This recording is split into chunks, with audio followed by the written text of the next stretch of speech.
our Pledge of Allegiance, and I would ask Trustee Felicetta to please lead us.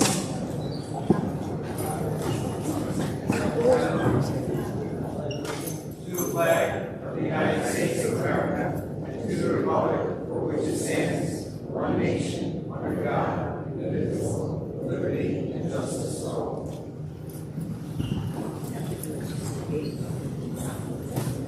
So, emergency exits, please notice the ones at the back of the auditorium as well on the side. In case of an emergency, please proceed quickly and safely to the outside. This is a smoke-free campus. No smoking, no vaping anywhere on school grounds or in the buildings. Similarly, it's a hate-free and bully-free school district. There's a motion, an anticipated motion, resolved that the Board of Education hereby suspends Board Policy 1511 for the April 15, 2026 meeting of the Board of Education and will use for this meeting only the following agenda format. First, our items for discussion action will be a budget presentation. Next, a board consent agenda for personnel and a board consent agenda for business. And then a budget forum and then meeting closing. Is there a motion to suspend Board Policy 1511 for the purposes stated? Trustee Calderon, second. Trustee Ross, all in favor? It's unanimously approved. So let me first thank everyone who is here in person and who may be watching via live stream to join us for our board meeting and our budget forum this evening.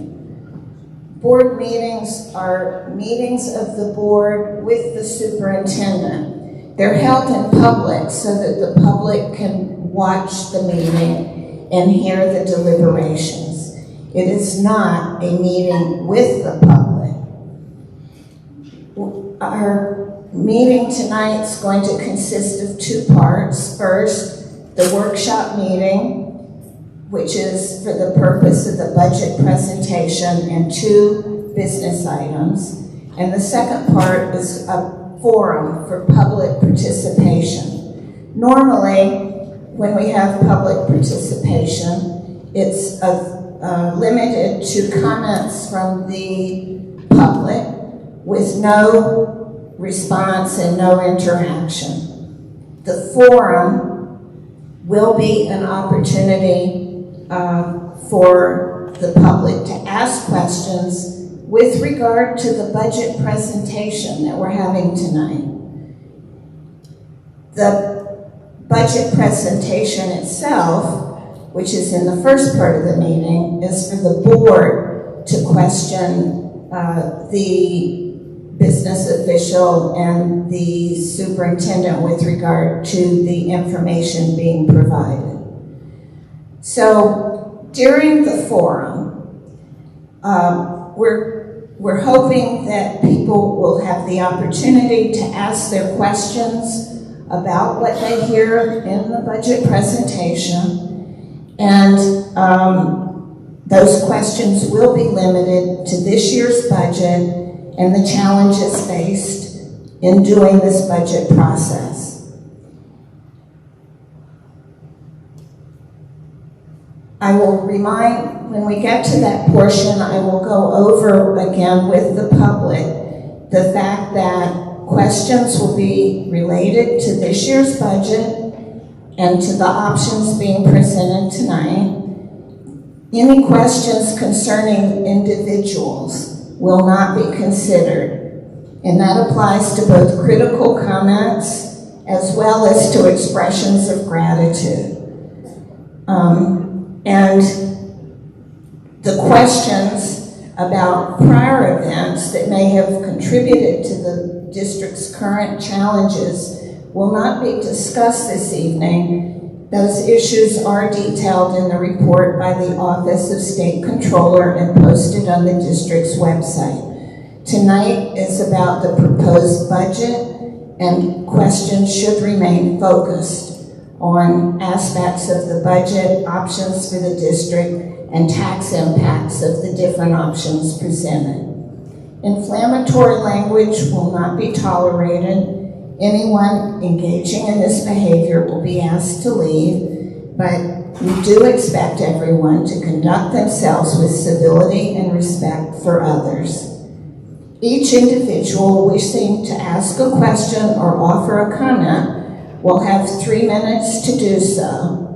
Please fill out a card that's available from our district clerk, and we encourage you to use your 3 minutes to ask the questions so that we can also maximize the number of people who can be heard tonight.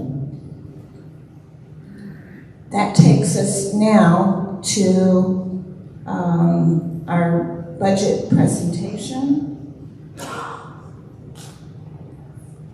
Thank you, President Hayes.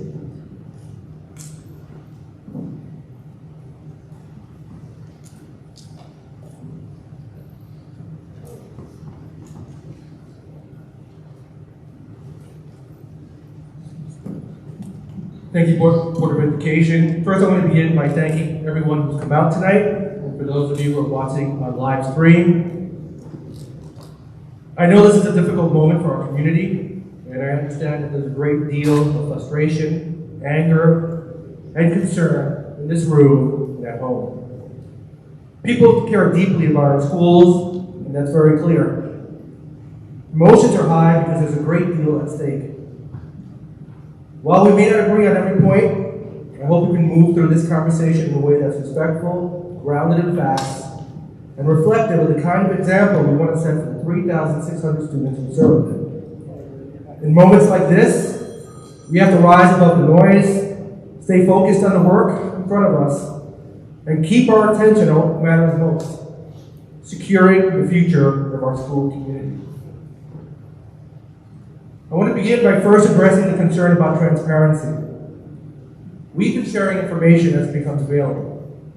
The reality is that much of this work has been happening in real time and at an incredibly intense level.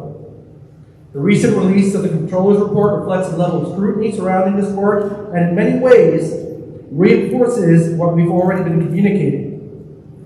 Our engagement with the Office of the State Controller alone involved 7 auditors working closely with our team, and I want to express our sincere appreciation for their time, their expertise, and their partnership. To that end, the information we've provided and the information we'll be providing tonight has been carefully reviewed and vetted. Needless to say, that work, combined with our communications with the State Education Department, our elected officials, the BTA in coordination with NYSET, bond counsel, financial advisors, and other stakeholders has been all-consuming. More than that, it needs to be acknowledged that this process has not been linear. There have been many circumstances that shifted our direction during the budget development process.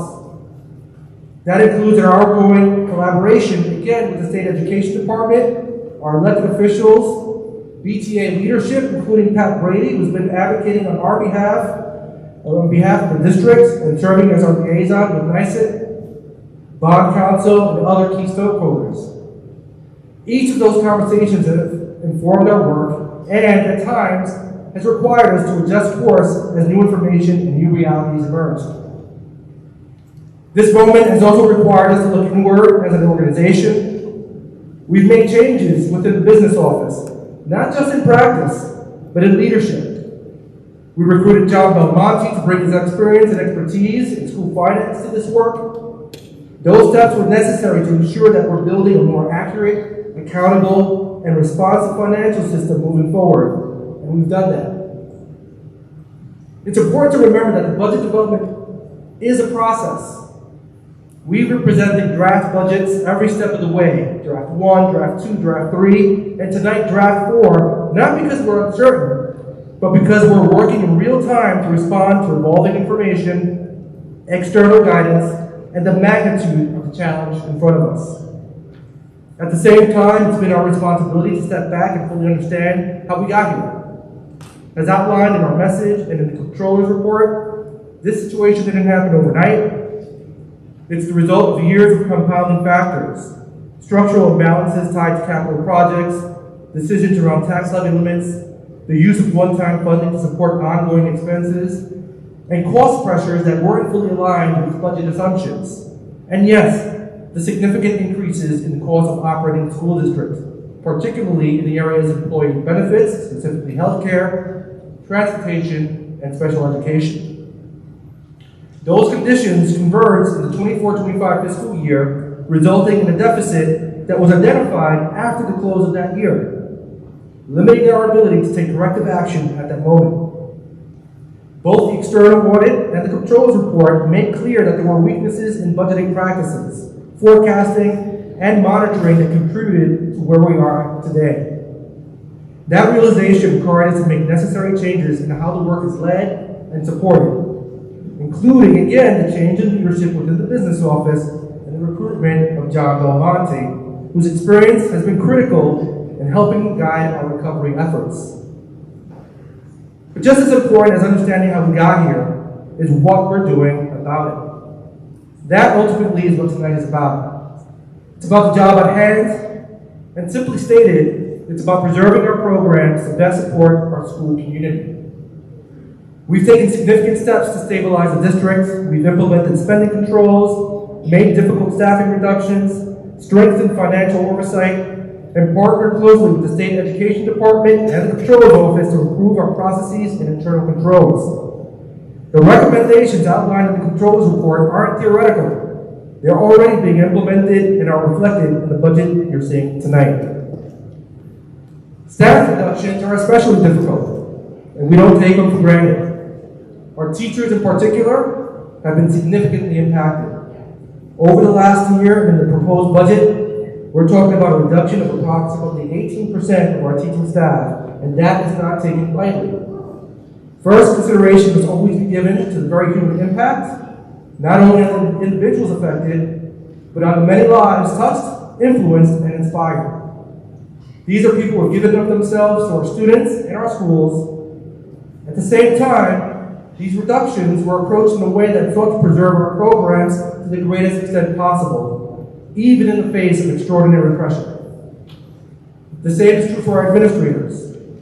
Much of their work is unseen by the public, but is essential to the daily functioning and long-term improvement of the school district. They're responsible for helping move our instructional program forward, ensuring compliance with state mandates, addressing the needs of English language learners who make up 22% of our student population, supporting our students with disabilities who make up 23% of our student population, maximizing opportunities for students, overseeing the grant work and compliance structures that help bring critical funding into the district.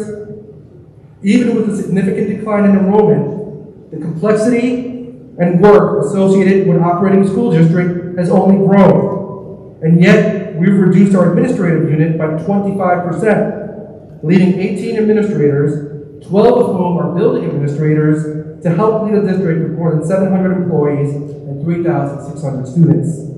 Again, these decisions aren't easy, and they have a real impact across our school community. Now, I'd be remiss if I didn't mention the many other valuable staff members who work tirelessly to promote growth and help foster a positive environment for our school community. Our cabinet, support staff, teaching assistants, clerical, aides, monitors, custodian, maintenance crews, and of course the safety officers, all of whom are also impacted.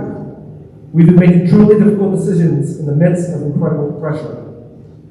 Even with the staff reductions and proposed reductions in multiple areas, we're still facing a critical decision point. We've requested special act legislation that would allow us to finance this deficit over time, over strict oversight and accountability. If that legislation is approved, it provides a pathway forward, a way to stabilize the district while making responsible, measured adjustments over time. As of April 10th, less than a week ago, we were informed that there's a possibility that this legislation may not be approved, not only for the 26-27 school year, but for the current fiscal year as well. That has serious implications, which Mr. Belmonte will speak to more directly tonight. It means that we must plan for the 26-27 budget under the assumption that the state may not come through and that deficit financing may not be available. To be clear, deficit financing doesn't solve the budget deficit. It would simply allow the district to continue working toward resolving it in a less abrupt and disruptive manner. Tonight's focus has to be on the proposed budget for 26-27. If deficit financing is not approved for that year, which again seems the likely outcome, we'd be required to identify more than $5.9 million in additional reductions on top of the $8.3 million already proposed. At that point, we're no longer talking about efficiencies. We're talking about decisions that will fundamentally and permanently change what our schools can offer. That could mean potentially larger classes, fewer teachers, fewer programs, fewer opportunities for students, and those aren't changes that are easily undone. So the choices in front of us are difficult, more difficult than they've ever been. They involve balancing reductions with the potential for additional revenue, including the possibility of exceeding the tax levy cap in order to preserve core programs and services. None of these decisions are taken lightly. Every conversation we have, every scenario we run, comes back to one central focus: the 3,600 students we serve and the more than 700 employees who support them each and every day. Our work is about restoring the district, stabilizing it, strengthening it, and ensuring that it continues to provide the level of education our community expects and our students deserve. And that work continues. As much as we understand the community's need to see projections and possibilities, our immediate focus has to be on getting through the current fiscal year and planning responsibly for the next. Once we're grounded in that work, we can continue looking at what reductions may be possible through attrition and other programmatic changes with minimal impact on our students, the potential for restructuring the district, which requires thoughtful and comprehensive work, and the possibility of generating additional resources and revenue. All of that must happen while we continue supporting our students and staff so that we don't lose the progress we've made over the last few years. Tonight, we're here to be responsive to you. We want to be responsive to your questions and to your input. Now, I want to acknowledge plainly that we're in April, and it feels like the 11th hour. I understand the frustration, but I want to be equally clear. The timeline reflects the complexity of the work, the level of scrutiny involved, and the constant evolution of information as we work with the state, the Comptroller's Office, the PTA and NYSIT, and other stakeholders. We're asking our community to engage, to ask questions, to provide input. And I'd ask that we do so with the same sense of decorum and respect we want modeled for our students. Because the path ahead isn't something that we can navigate alone. It requires all of us working together with a shared understanding of both the challenges and what's at stake. At the end of the day, this isn't about numbers on a page. It's about who we are as a school community, what we're willing to protect, what we're willing to become moving forward. As I mentioned, we have taken multiple corrective measures to best navigate the challenges ahead with the belief that, yes, we can get through this. We have to be forward-looking.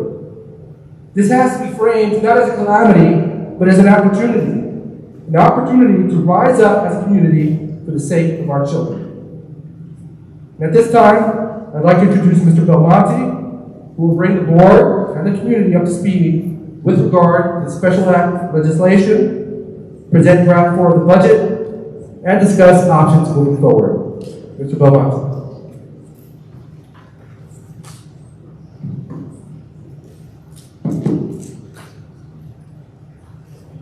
Thank you.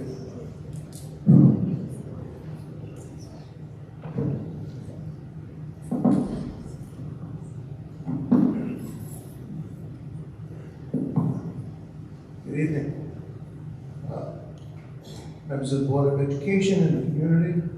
It's my pleasure to present this evening some critical information. The district is at what we consider a critical crossroad in making some decisions on moving the district forward and being able to complete a 26-27 budget that we can present to the community in May.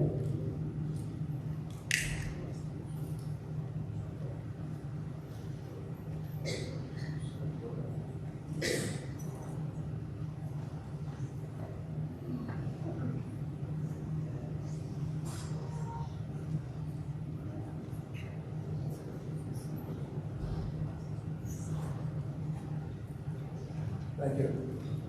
So, what I'd like to begin, because there's been a lot of confusing issues, I'd like to try to simplify it and define the issues in very simple terms.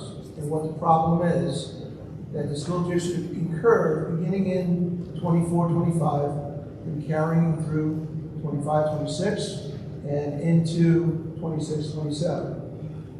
Basically, when we talk about what happened in 2024, where the district overexpended a voter-approved budget, did we really overexpend the voter-approved budget, or there was not sufficient revenues to fund that budget? So the situation that we're in now is we have programs and we have costs, and that we do not have revenues to pay for those programs. So very simply, that is the crux of the issue that we wrestle with going forward. And that's what we have been looking to remedy as we've gone through this process and making adjustments to the current school year. So basically, the district through last year relied on an excessive amount of savings to cover the shortfall. And when you do this, it's definitely not sustainable. And the bottom line is the budget and the revenues did not match the true cost of running our schools. So we're trying to align those two things. One of the things I put together that I thought would be helpful to make the point that we just talked about, I did a 11-year analysis between the budgets, the voter-approved budgets, the fund balance used over those particular years, as well as the tax rates that were set and the annual percentage increase in those tax rates. And what this shows is,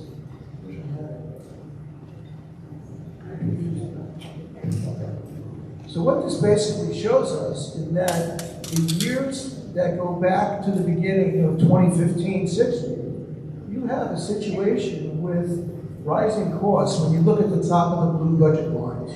The yellow line represents your tax rate increases, okay? And you can see that at a time where costs are increasing, your taxes have been decreased considerably. And then that trend continues over several years, even when you get up to the 21-22 year. When you look at that bottom line, the data, and you see the actual increase in the tax rate over the years, you're looking at tax rates 0.73, 1.45, 1.21, 2.41, and then in 1 year, 22-23, we actually had a tax decrease of minus 0.24%. So one could say that the community has benefited from a very low tax rate over this period of time, at a time where your budget costs have been rising significantly. So that leads us somewhat to the problem that we're facing and we're trying to rectify. So hopefully that gives a little bit of framework as to some of the things that are driving this issue. Now, special act legislation. We know that we have the knowns. This current school year, 25-26, 26-27, we have known deficits. And the special act legislation, the intent, as the superintendent indicated, was to find a pathway to stabilize the district's finances over a multi-year approach and preserving as much of the core program as possible. And we can only achieve this with legislative authority. And if the district did not get this legislative authority, we would have to make some very critical decisions, which we're going to talk about shortly. The special act legislation would allow us to address the structural deficit over a period of time, not over 1 year, not over 2 years, okay, but to spread that out and to maintain the integrity of our programs going forward. So the efforts that the district has put in over the last couple of months, you've heard several times, you heard the superintendent talk about this. We put together a fiscal stabilization plan and legislative request on the current fiscal condition and a multi-year recovery strategy that was shared with all the stakeholders throughout New York State. It was SED, the Governor's Office, the OSC, and NYSED, along with the BPA. All of the stakeholders that matter, they knew what the district's situation is and what we were trying to do to rectify it. So, and this was part of our long-term strategies to resolve this particular issue.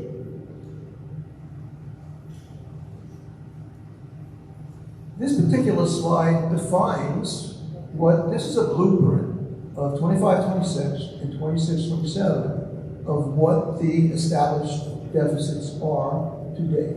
So we know, as we talked about, 25-26, we have an $8.7 million deficit.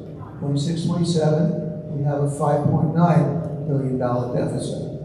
Now, our recovery plan, we originally asked for $15 million to carry us through the period June 30th, 27.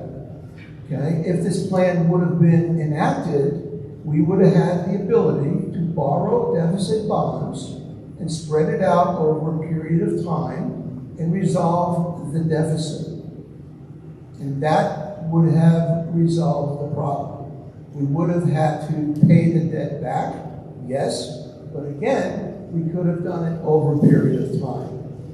And as the superintendent also indicated in a meeting that we had on last Friday, it was almost like the bottom dropped out because our legislators indicated that their discussions up in Albany have not been positive and were not fruitful.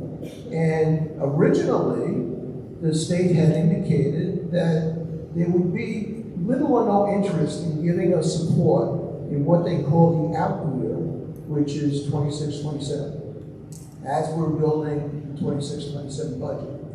However, we were still hopeful that there would be support for 25-26. We found out that on that Friday, that there may not be support going forward. Now, why is this problematic? Because we were focusing on the 26-27 budget. So now we have to go back, 25-26. We have a month and a half left before the year closes. Without special act legislation, we have to do something to close that $8.7 million gap that we see on this blueprint. Real challenge. So that has deterred us from our mission a little bit. So we spent many hours on the phone with bond counsel and fiscal advisors as to, okay, let's go back 25-26. Let's see what we can possibly do. Okay? And basically, the state was telling us and our legislators that the district needs to plan accordingly. Okay. So what does that mean? So we have the choice of adopting a budget in next Wednesday. That was the plan on the board for 26-27. And now for 25-26, we have a month and a half to go before the school year ends. And our projections indicate that by the third week in May, the district will run out of money to pay its bills. Okay? Those are the issues. Those are the facts. Those are the things that we are dealing with on a daily basis. Okay? Can't be discounted, can't be twisted, can't be spun. Those are the facts. So, the only remedy for us in 26 is to look at short-term borrowing. Now, short-term borrowing is just that.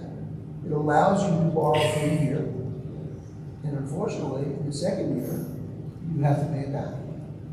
Okay? So think about what borrowing on a short-term basis, $8.7 million would do, and then the following year, we have to put it on the budget and increase the subsequent year's deficit. A real dilemma, a real fiscal dilemma. So this is how this works out. And thankful with our bond counsel, legal advisors, and a lot of hours of strategizing what short-term borrowing means for 25-26. And I don't mean to digress too much into 25-26, but it kind of came into the mix at the last minute, and it has to be addressed. So the district has the option. We can borrow a budget note up to 5% of the budget, and we can borrow a deficit note up to 5%. Okay? And the only reason we can legally do this is because it's what's intended as in-year shortfall.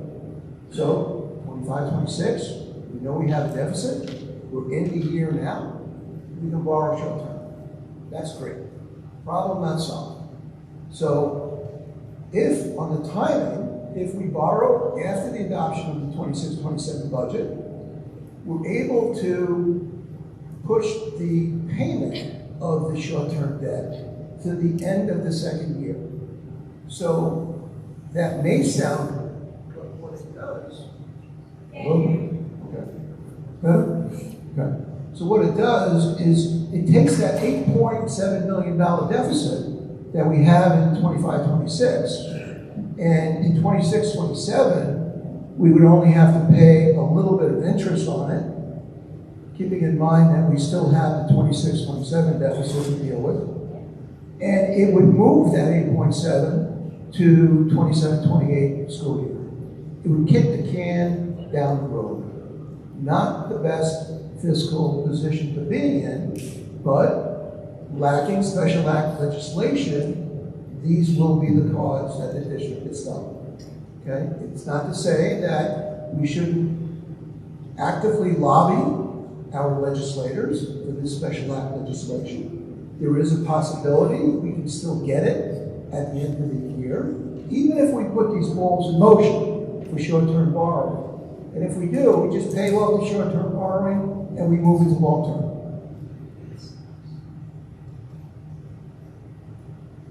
So again, this is a significant piece because when you think about the original plan, the borrowing that would have covered 2 years would resolve the deficit, and we would have been on our way to cleaning up the 27-28 school year and really beginning to build the budget back up where it should be.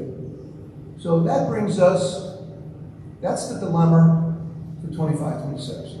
So now I want to bring everyone to speed where we are in the 26-27 budget.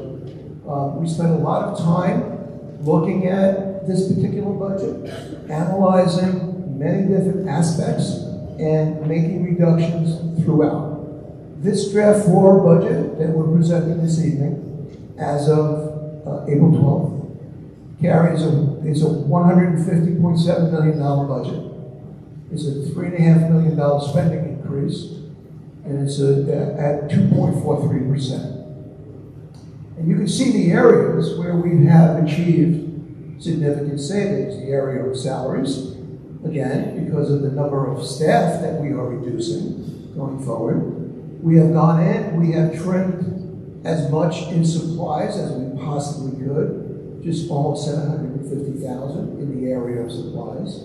And our textbook books went down about $200,000, and some other decreases across the board as well. So we're going to take a little bit of a deeper dive, but I just want to go back because there's been a lot of conversation that the district's only looking at staffing, and that's not true. We are looking at everything, both on the expenditure side and both on the revenue side. So when we presented early on enhancing the process controls and the oversight and monitoring, That is continuing. That is in place.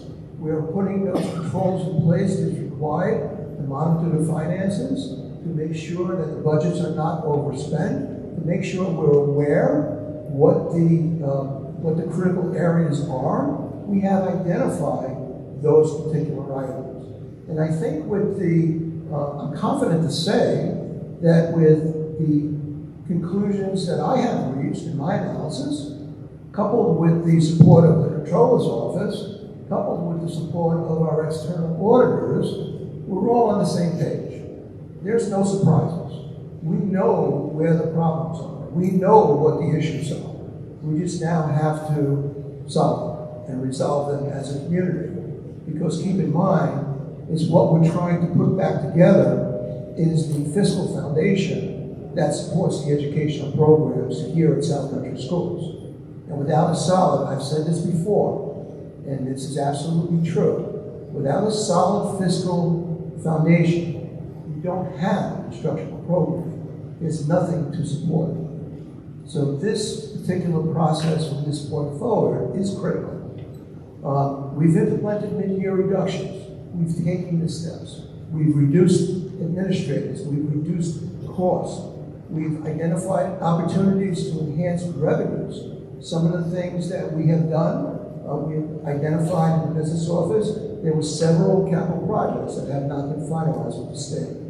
Okay? Once a capital project is finalized, you need to fill out a final cost report. And what that does, it starts the process to generate building aid, something that the district needs, because we have to build on our revenue side. So by filing those projects early, there was about $475,000 of building aid that started the clock ticking, that we were able to begin to increase some of our revenues this year with the state. Okay? There were summer school transportation claims that we filed that brought transportation revenue in. So there's a lot of oversight and things that happen in not only looking to reduce costs, but to enhance the revenue side as well. The outreach to strategic partners, we talked about this before. Our partners have been very supportive from the perspective of some of them deciding not to bill us this year, just out of sheer courtesy. Others have postponed or froze their rates and didn't give us any increases. We had vendors, professional vendors, that have picked up the cost of some of the soft costs for our projects that the district didn't have to incur, that the contractors picked up. So these efforts do not go in vain. They all add to the big picture of helping to resolve this problem. Okay? And again, the 3-year fiscal plan and coordinating the special act legislation. As we have found out, it's probably as good as the last time you talked to any of the legislators, because things have been changing daily. They've been changing weekly, and we're trying to stay in front of it without getting run over by the bus, if you will. So one of the things that I want to just refresh everyone's memory of the things that we've done over the years and the reductions. At the March 25th meeting, we presented in the budget. We reduced additional staffing, another administrative position, and a social studies position. We made reductions in BOCES. We've taken on the painstaking review of hundreds of BOCES courses, and we identified approximately $160,000 in costs that we could reduce. We didn't want to take that from the budget. We wanted to reapply those savings to the special ed area, because the special ed area is one of the areas that we're seeing significant cost increases because of the number of kids and students that are coming into our program. Keep in mind, these are mandated programs. When they come into our program, we have no choice. We cannot say no. We have to pay for this program cost. Okay? So back in the beginning of May, there was $577,000 that we reduced, And then at the April 1st budget, we provided another listing of the things that were done across the board, and overall it was about $8.3 million that was made. And we noted at the time that was still a $6 billion deficit, even if when these reductions were made. You can see the largest reductions were made in the area of staffing, 55.5 FTEs. Those are significant amount of individuals. And again, we have on the bottom there the transportation policy. We did include that in the savings. Again, that does require voter approval, but if approved by the voters, that would help reduce our costs another $900,000. So where are we with draft 4? You know, I've been talking a lot, so now we're bringing you up to speed on draft 4. The last draft we started out was $151.9 million. Okay, over the last couple of weeks, we made about $856,000 in reductions, and that was net reductions. There were items that we added back into the budget. One of the items, the first one, and I'd just like to briefly go through that so everyone knows what's in this particular draft. We made an adjustment to debt service to adjust the tax cap calculation. We had our debt service was overstated because of our EPC project.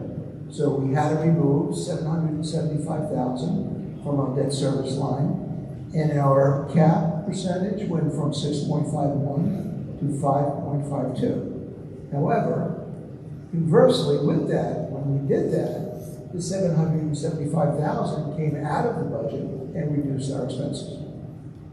Okay, so it was not a negative, it was a positive. District-wide supplies, we reduced district-wide supplies another $446,000. We still have probably over $1 million in the supply lines district-wide, and buildings are just going to have to look at what they have in inventory. Maybe we need to share a little bit if districts need things, but we believe that we have enough in our supply budget to make these particular adjustments that would help us through this particular crisis. We did also talk about at the last meeting, we eliminated the 230 late buses we said at the high school. This particular proposal takes out the rest of the late buses for another budget reduction of $192,000. Okay, and all field trips we're taking out. And it doesn't mean that the students can't go on field trips. It just means that we're going to find alternative means to fund those trips for the students, whether it be through the educational foundations, whether it be through fundraising. There are other ways to do that. As far as our equipment codes, what we did is we reduced that another $254,000, but we did leave $100,000 for health and safety items and things that is needed or could be needed during the school year. We had some co-curricular activities, minus $2,000, and then we had some add backs to the budget, but you can't just have subtractions. We know where we're going to this budget. It could be a possibility that we're looking at a second budget vote. So we added $25,000 for the possibility of a second budget vote. You heard me talk about special ed. Special ed has been an area where we have seen costs rising significantly. If you look at our overall special ed costs a few years ago, we were around maybe just over $4 million. We're upwards over $9 million at this particular point. We have a tremendous influx of special ed students within the district. In that, and we also reassessed our contractual costs for our teachers retirement system, TRS we call it, and that's because that we have teachers' salaries that get paid in both the federal funds as well as teachers that work in the cafeteria fund given supervision. So we also had to make a provision for their retirement benefits. So you can see that from the changes that we made, we brought the draft 4 budget down to $150,738,000. So as of this point, for purposes of this discussion, this is our baseline. This is where we're starting this discussion and what some of the options are next. So you have all the background, and the biggest challenge that we have is focus on 26, 27. Right now, we're sitting with a $5.8 million deficit. Now, the board can't adopt the budget next Wednesday because that budget has a hole. And the board cannot adopt a budget that's at a balance. So we have to do something, okay? And we're presenting 3 options. And we talked about this extensively. And these are options for consideration. Some of them are difficult options. Other options get us to where we need to be without further cuts and damage to our programs and to our school system. So having said that, the first option we have on the table, we can take that $5.8 million deficit, and the board can turn around and tell us, cut that $5.8 million, we want to present the budget to the community at the cap at 5.52%. That would involve us going back and cutting an additional $5.8 million in addition to the $9 million that we've already cut. Okay? You begin to see what the impact is going to be to the budget, or what the impact of the programs would be. A second alternative is to, since we already reduced the budget by the $9.1 million, and maybe the board and the community would say, we want to stop the bleeding, we don't want any more cuts to our program, take the $5.8 million, put it on the tax levy, fund it, be done with the deficit. Okay? That carries a very big impact, upwards of 13.9% on the tax rate. Okay? Nonetheless, it's something that you have to talk about, something you have to present. Okay? Or there's maybe an intermediate option where you still consider piercing the cap, but you bring that percentage down to something that may be a little bit more palatable to the community. So, we have 3 options. I'm going to go through these slowly, and then at the end, I'm going to recap again, because I want to make sure that I don't just glaze people over and they understand what the options are. So the first option that we talked about is bringing the budget down to the cap at 5.52%. And we talked about that would mean cutting the budget another $5.9 million. Okay? What that would mean to the taxpayer is that it would, the implication after taking another $5.9 million out of the budget would be approximately $341 a year, or $28 a month. Scenario? Okay. Again, taking the deficit and cutting it down to the cap. We have the numbers here. Let's talk about scenario number 2. What scenario number 2 does is we keep the $150 million budget. We make no further reductions. We take that deficit and we put it on the tax levy. It brings our tax levy up to $81.3 million, still at a 2.4% spending increase, which is very reasonable. And the percentage on the tax levy would be 13.76. Significant, no doubt significant. And the impact to the taxpayer would be just under $1,200 a year or $100 a month. But what that would allow is for the district to maintain all remaining staffing and programs with no further cuts, because we're funding the deficit. Again, keep in mind, we're funding the deficit because we were unable to get special act legislation in time, so the district has to make a decision going forward. Okay? It's an option. I see people shaking their heads, but just an option.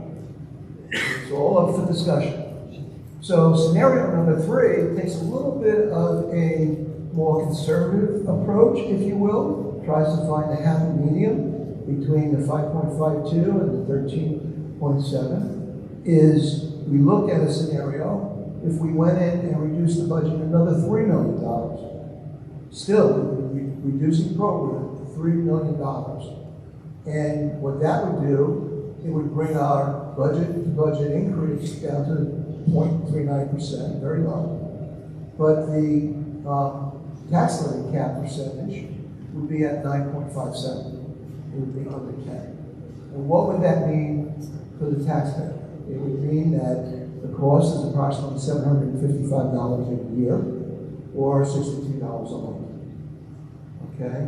And again, as we see at the bottom, piercing the cap, we still have to reduce the budget another $3 million to further lower what we saw in scenario 2, would be 13.7 cents. I know it's a lot of information, so maybe this slide would help in summarizing it again, and I'll quickly run through the scenario. Sometimes it's better to say it a few times so people really get to understand it or formulate a question on it. So the first scenario that we talked about, we have that $5.8 million deficit. We can go in and we can cut the budget, bring it to the cap, and present the budget at 5.52% to the community.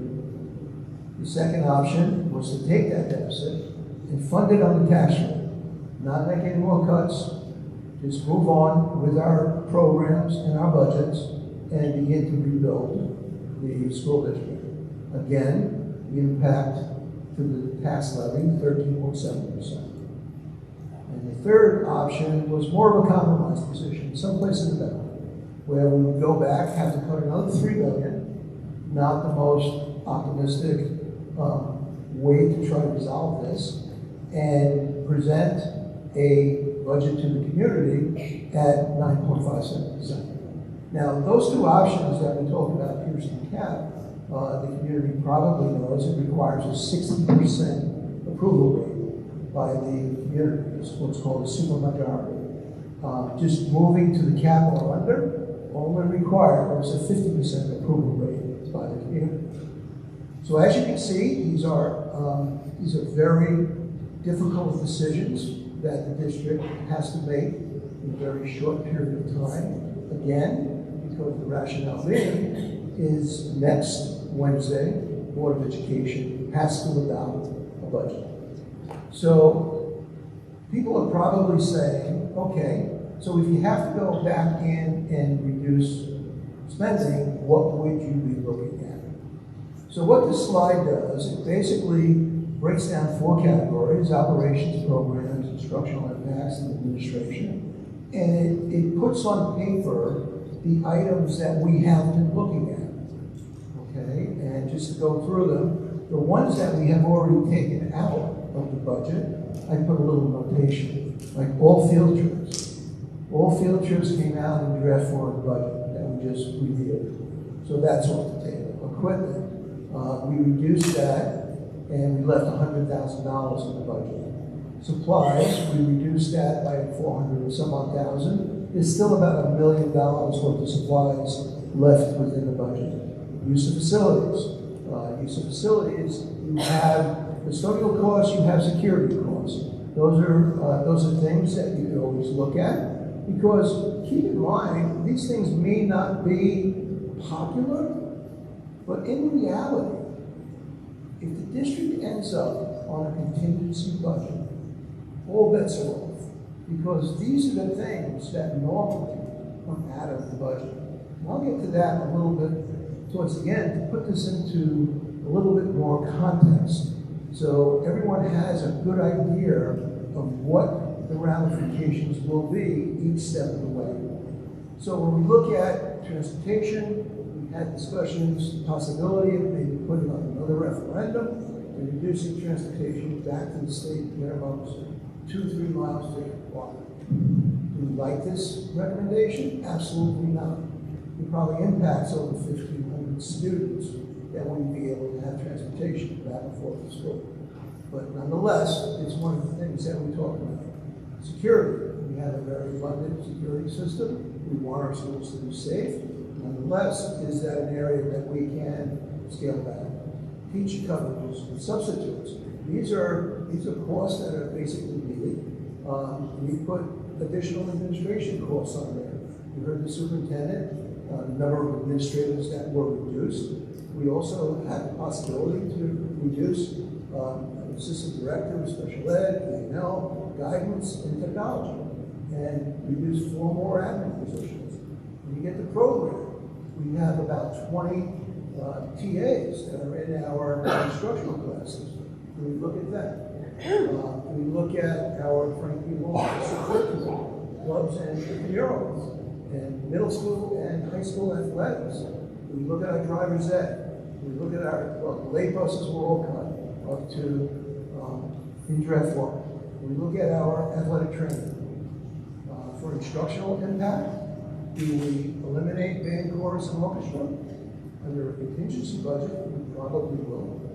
Do you look at art electives? Do you look at family and consumer science? Do you look at AP courses? How about world language, and college span, and literacy coordinators, math intervention? Do we increase class size? We take it one step further. Okay? These are all real discussions. They may not be right, they're difficult, but yet they are discussions that have to happen if we're going to navigate to a certain point to present the 26-27 budget to the community. So the instructional impact, we probably have another 20 FTE on the table. Okay. And one thing I just want to mention, because you had these scenarios, so this is the way a contingency budget works. You get one bite at the apple, the third week of May. The voters vote it down. You could get a second bite at the apple if the board authorizes it in the third week of June. If that budget is voted down by the community, you go on austerity. You go on contingency, not austerity. You go on contingency. And what does contingency mean? Contingency takes us back to this current tax levy of $71.4 million. There is no negotiating, there is no discussion, there is no exemptions. You just have to do it. Okay? That is a very hard reset. One that will impact your district greatly. You need to know that. This is not a fear factor. This is a fact that you need to make some difficult decisions, but let's make an educated decision, because we are talking about the students and the students' future here at South Country. So, I did a very long so for 26-27, I have to ask the question, because it's my role. What is the decision in the final 26-27 proposed budget draft that the Board of Education will need to adopt on April 22nd, board meeting, a week from tonight? We went through the 3 options. Do we cut another $5 million? Do we bring it down to the cap, 5.52? Do we cut only $3 million? Here's the cap, and present the budget at 9157. Or do we fund the deficit and pierce the cap and set forth a tax levy of 13.6 The bottom piece, I want everyone to really pay attention to, because that really drives it home. So whatever decision happens in May, whatever decision happens in June, this could be reality if both budgets fail. And the community says, all bets are off. All bets are off, we go to contingency. Again, 2 budgets fail, you're on contingency. Go back to the 25-26 tax levy, $71.4 million. Okay? Considering where we are right now in draft 4, whatever happens in option 1, 2, or 3, if let's say the budget fails twice, we're going to be sitting and looking at it to make additional reductions of a total of $9.8 million above what we originally had made. Because that, ladies and gentlemen, is what needs to be done to get us to a contingency budget. Okay? So what will your contingency budget look like? would be $140.9 million. You would have achieved a spending decrease of 4.26%, or $6.2 million. And you have a tax levy change of 0.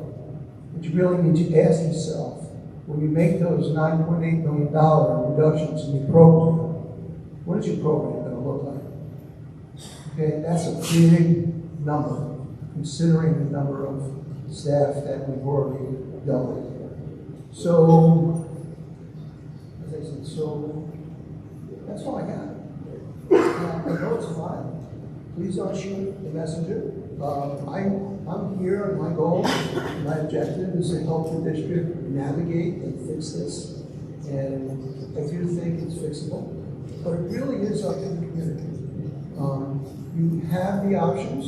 You know what the implications are. So now, with that, I'll shut up and then open it up for discussion. Thank you. We're still in the portion that is board only. So we'll take questions from the board for you, Mr. Belmonte. And I'd like to start off because I need you to clarify something for me. With regard to the option of that very high tax levy of 13.9%, Yes. that would eliminate the deficit completely. There would be no further talk or necessity of having to borrow money. Is that correct? For that particular school year, yes. 26, 27, that would resolve the deficit issue in that school year. And doing the drastic further reductions to bring us down to the tax cap this year of 5.5%. Does that take care of the deficit in any way? Yes, and essentially it eliminates it because we're reducing the budget by another $5.8 million. So you do it one of two ways. You either fund the deficit or you reduce program to that level. You need to close that hole. Those are your two options. Unfortunately, it would have been ideal if we did get special act legislation, but knowing what we know today, we need to plan accordingly. But your middle option would involve some short-term borrowing. And there would be a cost to that, would there not? No, the middle option, where we suggested to reduce another $3 million on the budget, would still leave a deficit of about $2.9 million. We will fund that on the tax levy, and that's what would bring the tax levy up to the 9.7%. So in that option, we will be funding a smaller piece of the deficit. All right, but Nonetheless, we still would be funding it. we would be funding it through the tax levy. Right. So at the end of that year, we would be deficit-free. That's correct. Right. So any option that we choose for 26, 27 would have to either absorb the deficit or put it on the tax rate or make reductions. And 26, 27 would be deficit-free at that point. I just want to emphasize Mr. Haynes that we're talking about 26, 27 deficit. We're not talking about the deficit in the current year. So those are two different scenarios.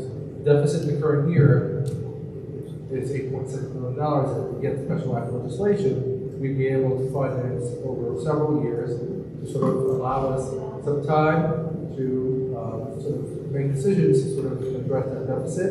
If we don't get it, we have to engage, like Mr. Belmonte shared in one of the slides earlier today.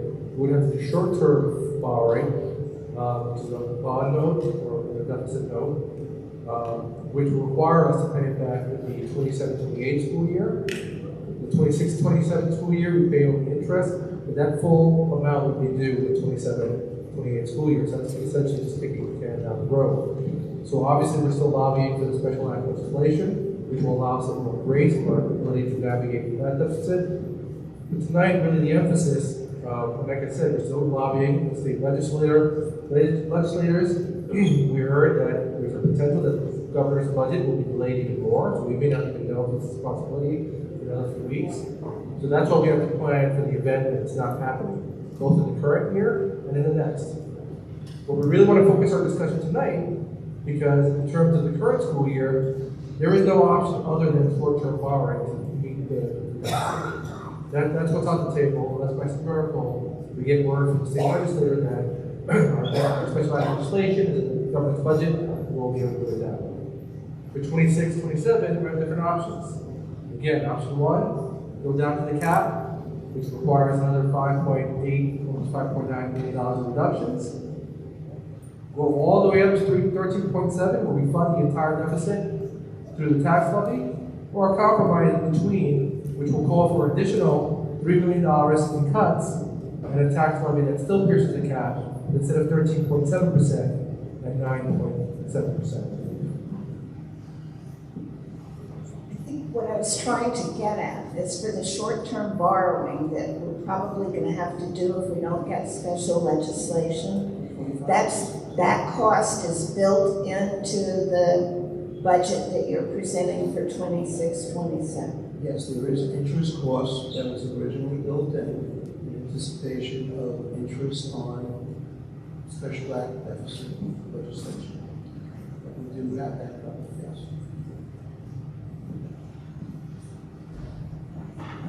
So for board members, who wants to start?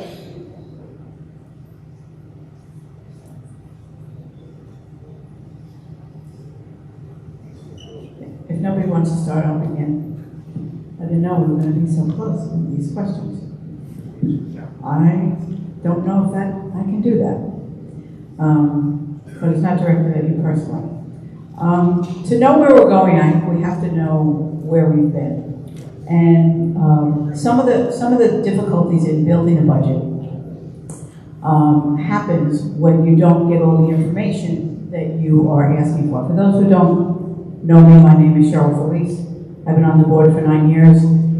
I'll be leaving the board come June 30th. So a lot of the reasons for my questioning is because I won't be here next year. And I wanted to make sure that some of the mishaps that happened in building the budget last year and going forward for this year are shared with the board members that are going to remain on the board, and some of you who are running this year and will win your elections this year will know going forward. So we were very fortunate to get the talents of Mr. Belmonte to join us to help us navigate this budget process.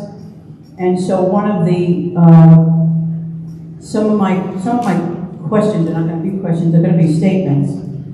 But it was very difficult last year in noticing where there were red flags with the treasurer's reports. And so when treasurer's reports, and you and I had these conversations in public portion about deficits in treasurer's reports, and that those were red flags, that there was deficits beginning to raise red flags, and that deficits should not be in treasurer's reports. And so when we finally got to the conclusion that they shouldn't be there, and I'll get to some of the memos that I have. But back in March 20th of 2025, when I started to notice these deficits were in the salary lines, and when it was clear that we were going to have to look at layoffs for the 25-26 school year budget, I had asked for a list of every personnel, every single job, every single title, and everybody in those positions. I never got that list. It was asked for again this year. We still haven't gotten that list. And now we have this scenario in front of us,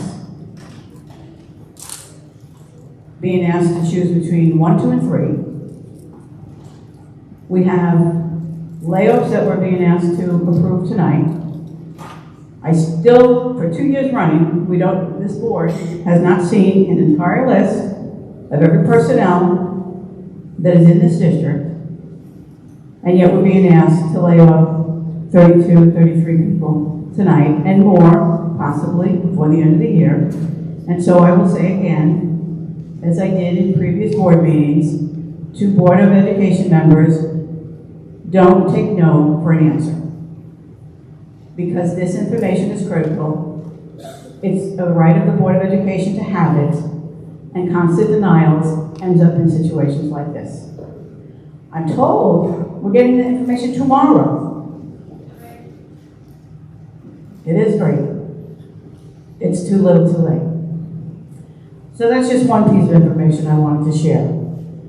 And this man has to give us the reports because he's in a position to generate those reports. But we couldn't get it before 2 years running. So that's just one of the situations that we're facing. A year ago, in this very room, on April 2nd, and I remember that day distinctly because I sat in this very auditorium. It was my birthday.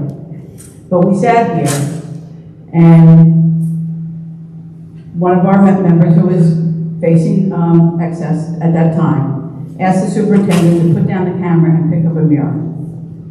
And for the very same reason, we were facing the very same situation, and here we are again in the same situation. And here we are again because we have information. We were looking at the same treasurer's reports, and I was being told that the treasurer's reports were not real numbers.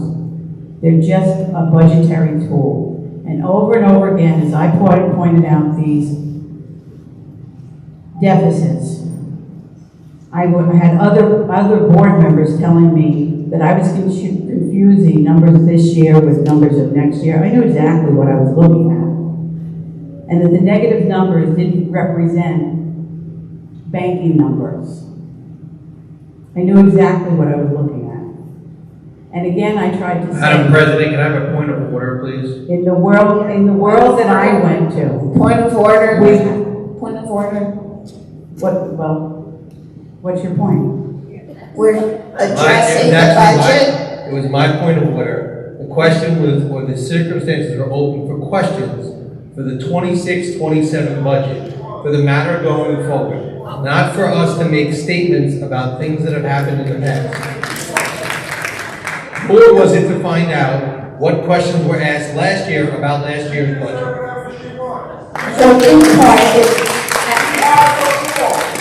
She does not have the form. There is a point of order. There's no motion, she has the floor. Mr. Trent, why don't you step outside? If you have public comments, you can take them when the questions go up. However, you're not up.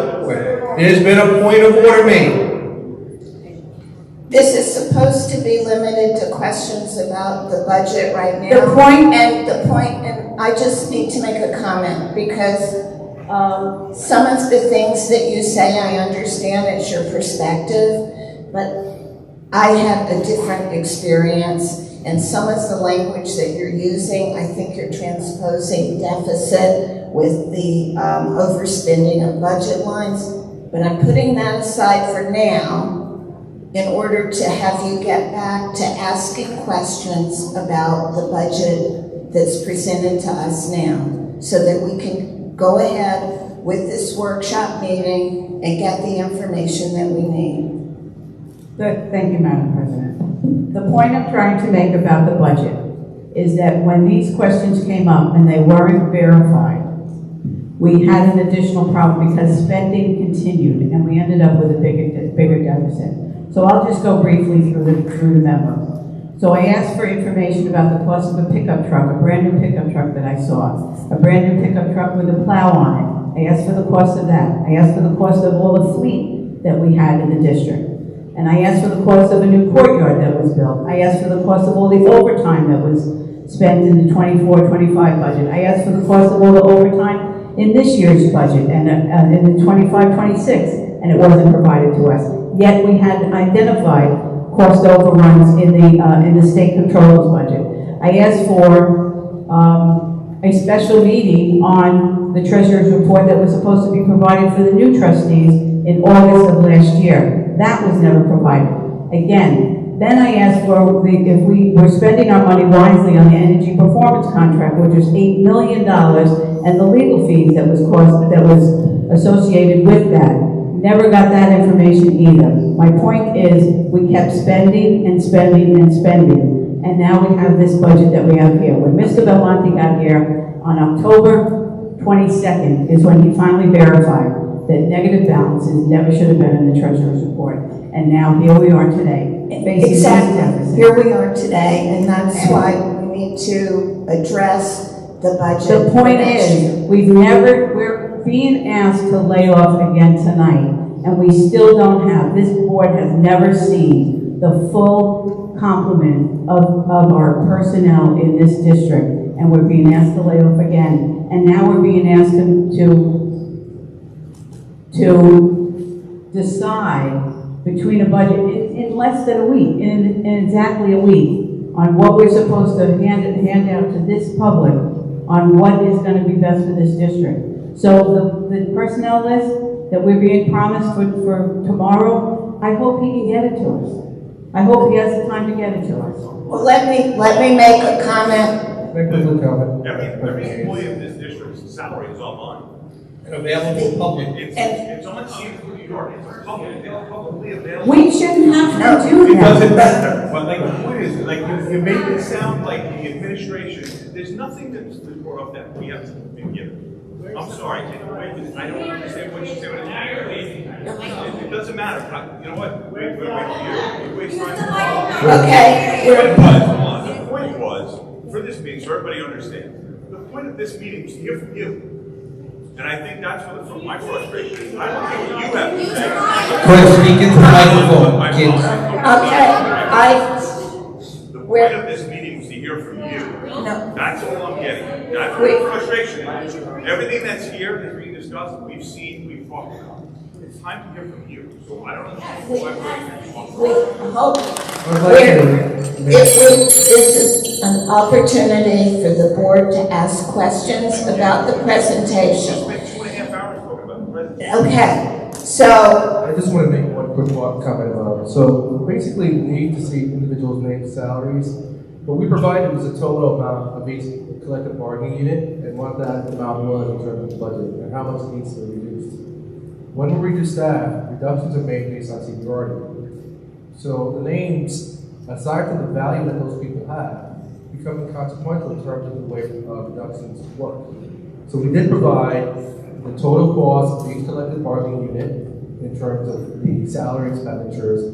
We didn't provide specific names associated with those salaries, but I will say that I believe 3 board meetings ago, we provided a list to the board of everyone who was going to be accessed. That information was provided to the board. In terms of the appropriations, the treasurer's reports from last year, if they want to respond, I got the same information. So basically, when you look at a treasurer's report, and it has hundreds of appropriations, and what we're told, and again, I've learned from John Belmonte, a better way or a better mechanism to vet the information is there could be negative values in certain appropriation lines, but when there are multiple positive values in other appropriation lines, those are transferable and you can kind of correct them. What we learned this year, and our biggest learning lesson working with the controller's office is those corrections need to happen live. There should never be any negative appropriations in a treasurer's report. Because basically, you could give a false indication that things are in a certain place when they're actually not. So then there's some level of truth to that because the understanding was there's so many positive appropriations, the negative appropriation lines would be corrected. That was obviously incorrect. The salary schedules with individual names, again, it's about the total amount of salaries in terms of our budget and the need to reduce. So if we have to reduce salaries by X%, that's the number that matters. And then ultimately, you go to seniority. And obviously, when I say that's the number that matters, I don't want to, again, say anything that's disrespectful to the people affected. It's just a matter of how the decisions are made. It's based on seniority. The last hired are the first to go. It's not about the individuals. It's literally the tenure, the appointment area. The same is true for administrators. In terms of the pickup truck, we purchased 1 pickup truck in the last year. We did provide the cost, I think it was $70,000. The current pickup truck we had for our fleet, the floorboards are missing, and you can actually see the street beneath it. The rest of our fleet is not new. We have pretty old equipment that our maintenance crew uses and refurbishes. So those don't represent any new costs. But we have basically the minimum required to operate the school district and to respond to snow and all the other things that have been happening. And that request was made yesterday in terms of the fleet. But again, when we look at treasurer's reports, one of the things we learned and gleaned, there are a lot of indications, and we want to give the board a checklist so that we can be ahead of it, so that we're not surprised at the end of the year by information that is incorrect. I just wanted to make a comment though, so that there's no misunderstanding about a board's role with regard particularly to layoffs. Your explanation is it's done solely in reverse order of hiring. So it's not up to the board to go through a list of employees to determine which ones would add up to the amount of money that need to be cut. It's done exactly the way it was done through our HR department to evaluate everybody that fell in the category of being subject to being excessed. And while that's a very unfortunate situation for us to be in, that is not something that the board can change. The only thing that we can do is, if you want to go out for a budget with a 13.9% tax increase and cover everything and stop the bleeding, then that's an advocacy position that individual board members could take. Correct. And I want to say again, re-emphasize, the decision made in terms of staff reductions were to cause minimal impact on programs. If you look at our initial snapshot, they seem monumental. If you look at the resulting class sizes, programs I'm sorry, I apologize. So just one more note about reductions, because no district wants to reduce their staff. And there are multiple districts that are engaging in that practice now. We talk to each other because it's extremely, extremely difficult. Our mindset in terms of making these hard decisions was to maintain our academic programs to the greatest extent possible and not have a monumental effect on class size. With the exception of the discontinuation of French, we've been able to maintain the majority of our academic programs, save a few electives that aren't running because of enrollment. Our class sizes are being increased by 2 to 3 students in elementary school levels, and similarly in the high school levels. So that was our mindset going in. It's not so much a callous approach of looking at numbers. It's like, hey, we have to reduce X. So we presented it in different sort of stages. The first presentation gave a total number of the reductions. The following presentation by Mr. Hudson broke it down by building, by department, and by area impact. So again, that information was provided weeks in advance. The names of those affected staff members were provided to the board. And they're, again, these decisions are difficult. There's only one mechanism by which we can reduce staff, which is what I see already. Does any other board member have questions for Mr. Belmonte? Yes, I do. I don't know if you can pull back up the one slide, potential areas of additional budget reductions, if that's possibly pulled up. So first, I want to say thank you, Mr. Belmonte. I know the amount of time and effort that went into the presentations, but I wanted to kind of hopefully simplify this for people that may not be familiar, and just how I understand it as well. Yeah, that would be possible.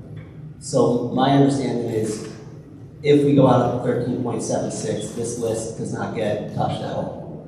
Is that correct? That is correct. So if we go out at the 9.52, this will kind of serve as an a la carte list of items that could be part of that $3 million cut. That is correct. If we go down to the 5.52, would it be safe to say that probably the majority of this list would be gone? A significant portion, yes, reached the 5.9 million. And if we go to the contingency, this list is gone. This list would not even be enough to get us to the contingency. Okay. So that's just the impact of what the 4 different levels that we could be at, from nothing off the list to some off the list to majority to everything plus some. That is correct. Okay, thank you.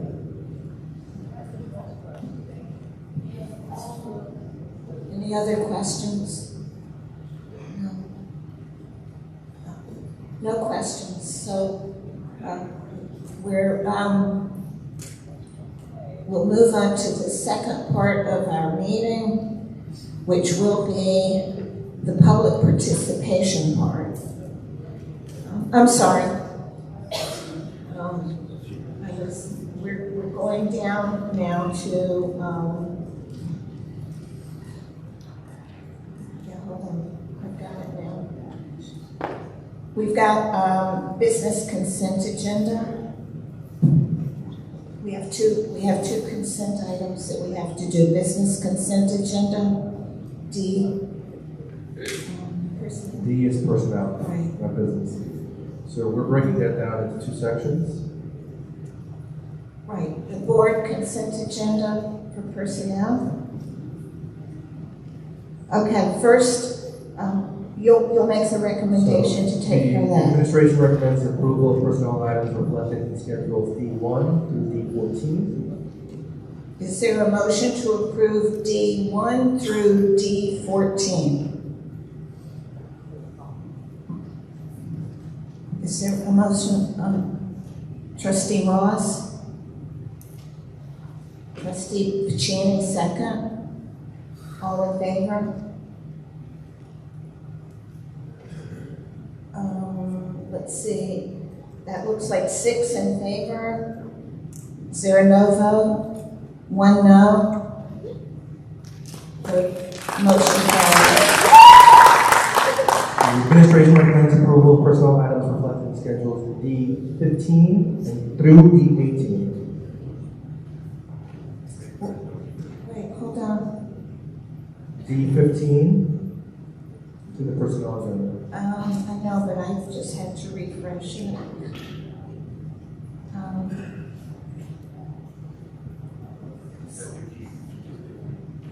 We did D. There's two sections. There's a boss and positions, and then there's a personnel agenda.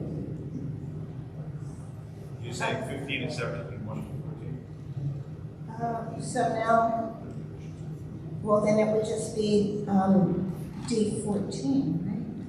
Or D15. We did the abolishment of the positions. These And one now through we need to 14. do the personnel agenda. Which is, if you open up the attachment, D15 All right, through so, D18. so you're asking for approval of, I don't have that. We have D15 on. Okay. We'll table that. Okay. All right.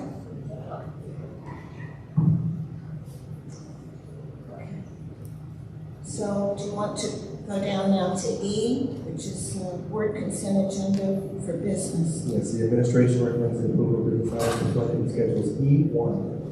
Is there a motion to approve item E1? No, there's a motion, Um, motion for questions. Make a motion, second, and then open for questions. You asked for a motion to approve. Yes. you do. Yeah, a motion to approve and a second, and then it's open for questions. Right. I'm not looking to approve it, I'm looking to table it. From that standpoint, I'm not gonna approve it before I question it. So wouldn't a motion to Oh, question? No, the motion, but the vote is not taken on it until after the questioning. You need a motion first. So, is there a motion to approve E1? Vice President DeLillo, second. Trustee Puccini, now your question. So, the question is that based on, these were bids and pieces that were received with regard to construction, which is capital improvement, does not affect the current budget. However, there appears to be only one contractor, a contractor that we've already raised questions on about doing these projects and bringing change orders for additional costs to us at another time. So at that point, unless I have the contracts, which we have not seen individually before this, I'm going to ask that I'd suggest we table it so that it can be reviewed. We had asked a question with regard to Arrow and its work on other projects.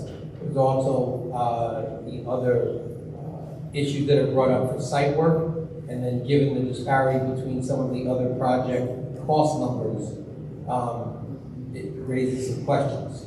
So I'd like to see the submitted bids before consenting to approvals, specifically with regard to some of the site work, whereas the lowest bidder is coming in competitively for their initial work. The subsequent work, which if they are approved, I'm assuming they will continue to do the second work, those numbers are specifically, are disparately different from the other vendors. So there's questions as to the differences. So my question is that, at this point, is does anybody have an objection to it being tabled?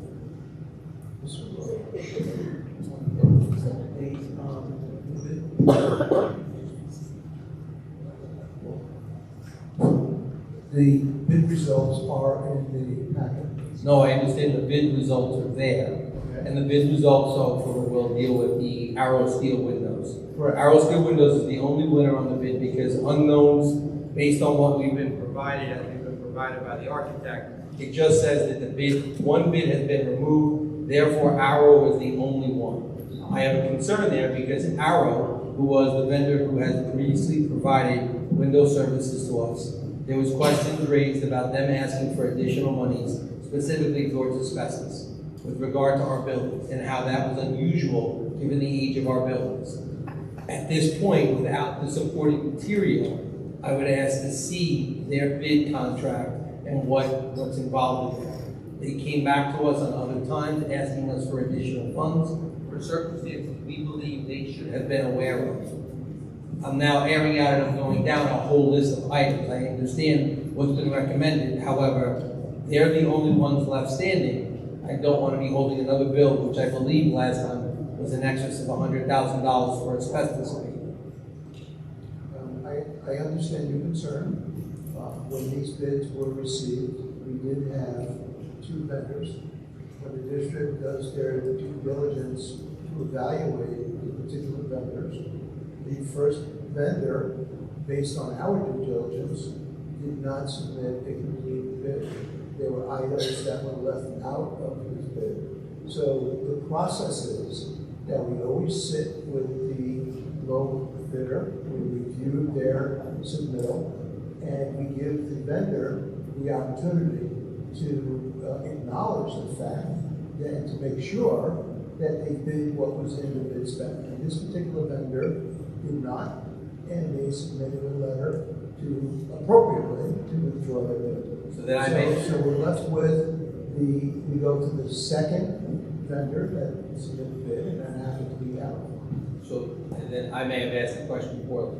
Arrow previously successfully bid to do the windows at our various buildings, and I believe Kramer Street was the last or the most recent, no, Vern Chris was the most recent building. For those that have lived in the district, it is clearly known that the building was built prior to 1975 and has been here for some time. That same vendor came back to us and told us they discovered asbestos material when they were changing the windows. My basic knowledge says they should have been aware of the asbestos when they did the change. I don't know what the spec pieces were. We questioned it. They asked for a $100,000 change order in order to effectuate the installation of the windows. That project was allowed to go forward. As we're sitting here cutting people or cutting things, that $100,000, even if it's a capital project, it's not going to ultimately end up on an employment line. I think it's reasonable to request to look at that contract. We had an issue with that last time. I'm not going to see, even if I had the contract here tonight to review, I'm not going to sit here and do it at the dais, but this is the first time that I'm seeing the award letter with regard to Arrow. They are the only successful bidder, but it is not unreasonable to look at the terms and make sure they're consistent, especially since they are the ones that have done the work on the remaining buildings that are in the district. If I could just provide some additional information, hopefully to clarify. The way the process works is after the board approves the bid recommendation on the part of the architect and the district, then there is a formal contract that's drawn up between the district and between the contractor by the architect. It's called an AIA contract. And in that contract is the specifications for the plans and specs that the contractor is responsible for. I would like to comment about the previous project because upon further investigation, you're absolutely right, the contractor did ask for a changeover. As with any construction project, if you run into a unforeseen condition that was not part of the specifications, the contractor does have a right to ask for a changeover. Now, having said that, the research that was done on that project, that was several years, well, maybe more than several, but maybe 7 to 8 years earlier, the windows were changed in that building. Okay, and apparently when the frames were taken out, there were the old frames that were kept with metal. And the asbestos was never removed by the first contract. Whether that was not part of the original contract, I have no way of knowing because it was many years ago. But in that particular situation, when the contractor clearly removes the frames as they were supposed to, and it was thought that the first contractor was supposed to do it, and it turned out to be asbestos, the caulking was asbestos, okay? They have additional scope to their work. So, you know, we can go back, and I understand what you're saying about the age of the building, knowing that the first thing we check, lots of times there are allowances that are put into the contract for these type of contingencies to happen. Because, as with any project, there are unforeseen things that happen. You can open up a wall, you can open up a ceiling, and it could be asbestos on the corners of the pipes. And the district, in order to perform the contract appropriately, we have to take corrective action. So every construction contract that I've been involved with over 30-some years, they all have either a contingency or an allowance that's built into the contract. That's how it works. If at the end of the contract, that allowance or contingency is not used, that contract then gives a credit back to the district. And we take a contract reduction credit back to the board to be approved, and that credit gets reduced from the contractor's contract. And So, while so that's, again, just additional information. I understand and appreciate the additional information. However, the key legal term for the several hundred contracts that I've been involved with, the unforeseen piece is where I draw the issue here.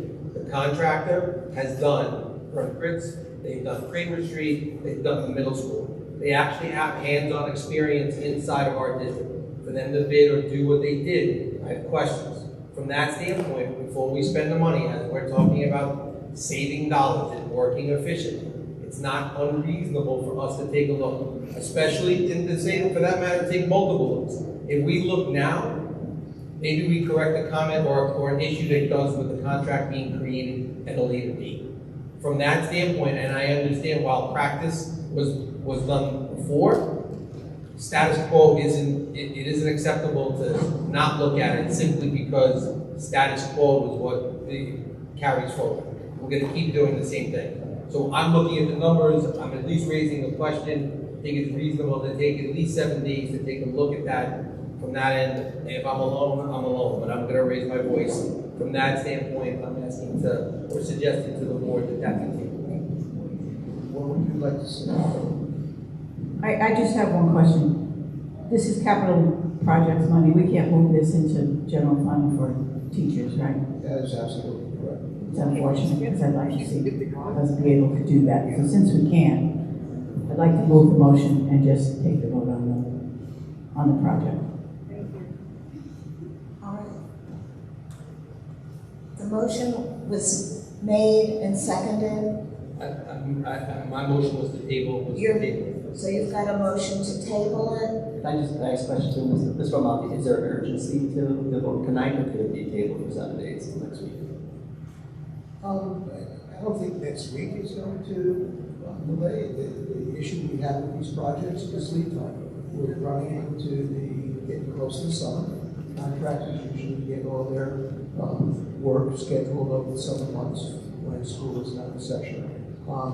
Again, our biggest issue will be the lead time. And any delays that would be involved in ordering the bills could be modified down the road. But I just need clarification what you would like to see, because as I indicated, at this point, without a approval from the board, normally the architect does not draft an AIA contract.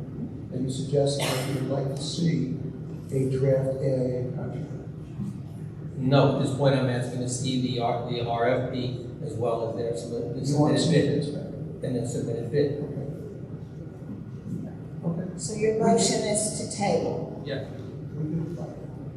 Is there a second?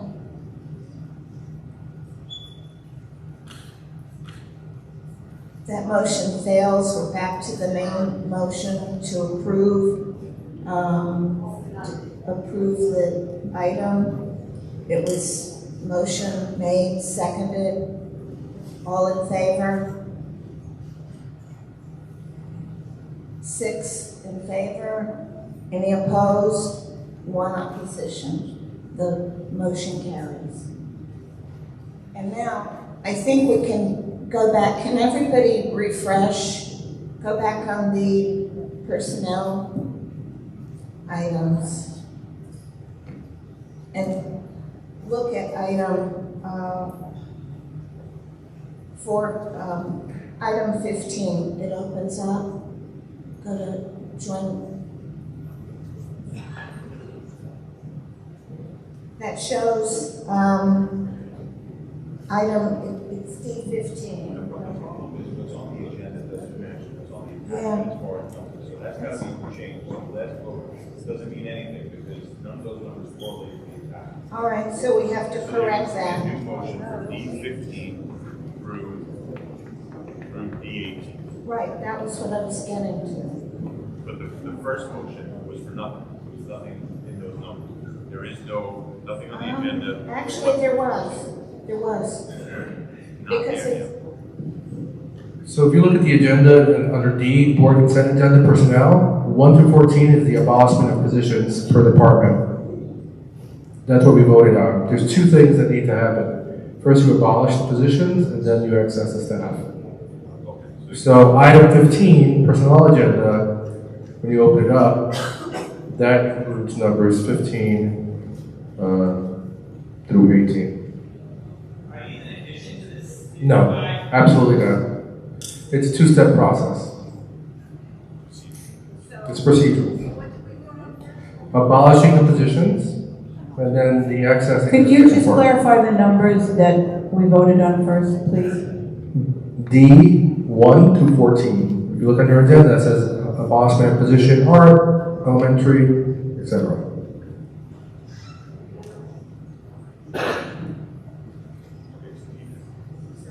so now we're down to D15. There's also D16, 17, and 18. There's an attachment on D15.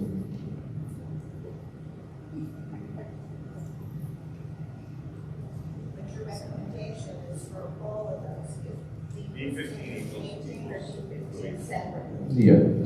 So it'll be D15. We need a resolution, we need a motion for D15. Correct. So is there a motion to approve item D15?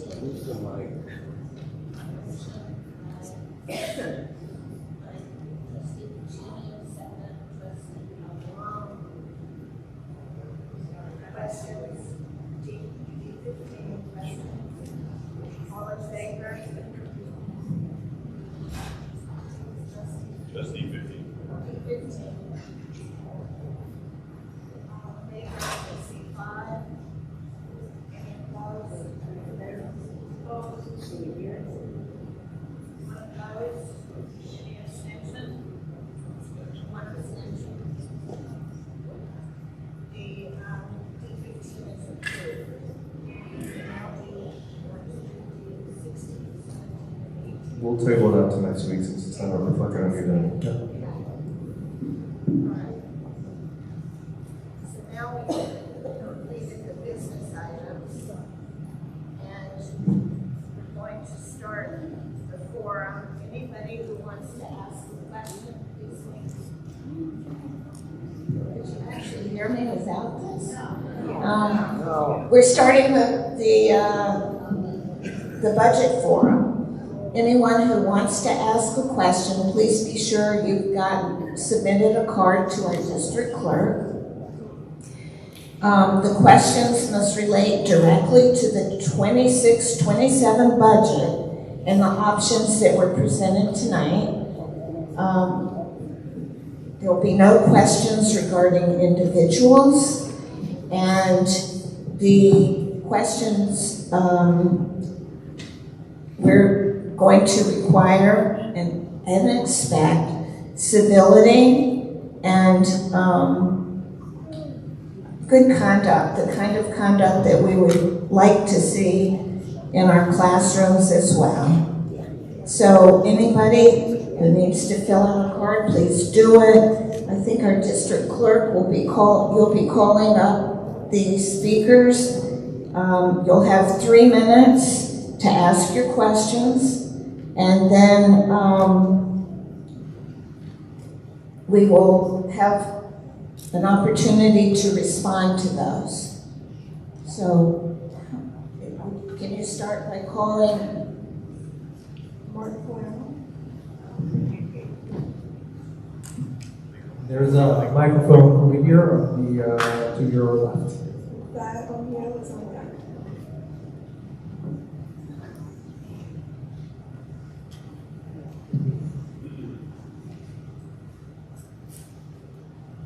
All right, can you hear me?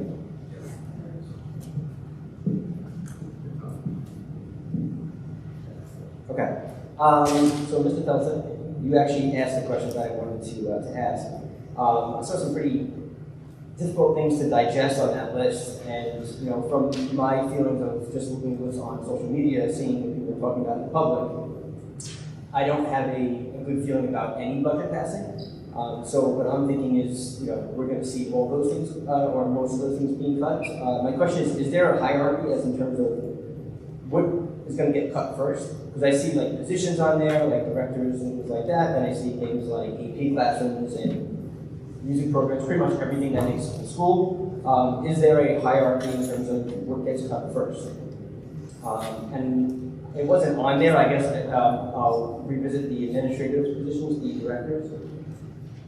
What would that save us if we did cut those directors? What is the savings, and what could we save then on the student end? Could we save the music program if we cut directors? Thank you. So basically, there's no hierarchy. I think what's going to happen after we get direction from the board in terms of what scenario we're going to be looking at, we're going to have a real hard time sort of defining what is going to be cut and what's not. So basically, some of the questions and comments tonight will help us inform that decision. In terms of salaries, in all combined, I think the salary is about $800,000. But you have to keep in mind that, when you look at all the salaries combined and the functions that these people serve, there is some unintended costs associated with that too. But ultimately, you have to look at all the different sort of things. And the way I see it is you got to try to preserve programs as much as possible. And sort of start going backwards to things that have minimal impact on instruction, first and foremost. But none of those things are easy to cut. I'm going to say that with, sincerity. All of those things that on the list have value.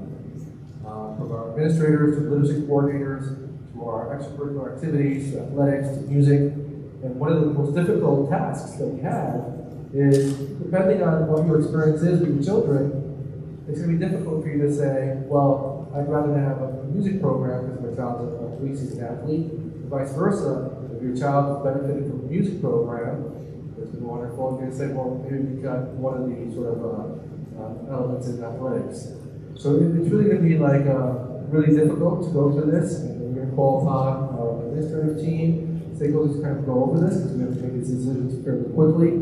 There is no hierarchy. It's basically what's going to cause minimal impact to the district. What I mean by minimal impact is obviously not minimal impact to those involved.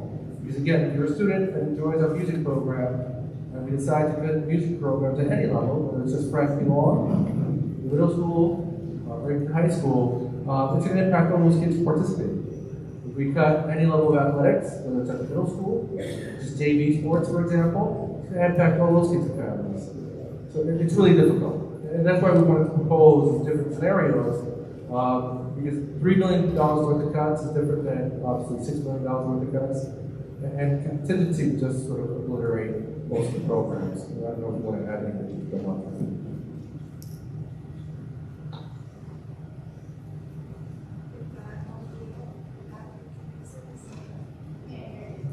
Thaddeus O'Neill and Mr. Kinnick is on deck.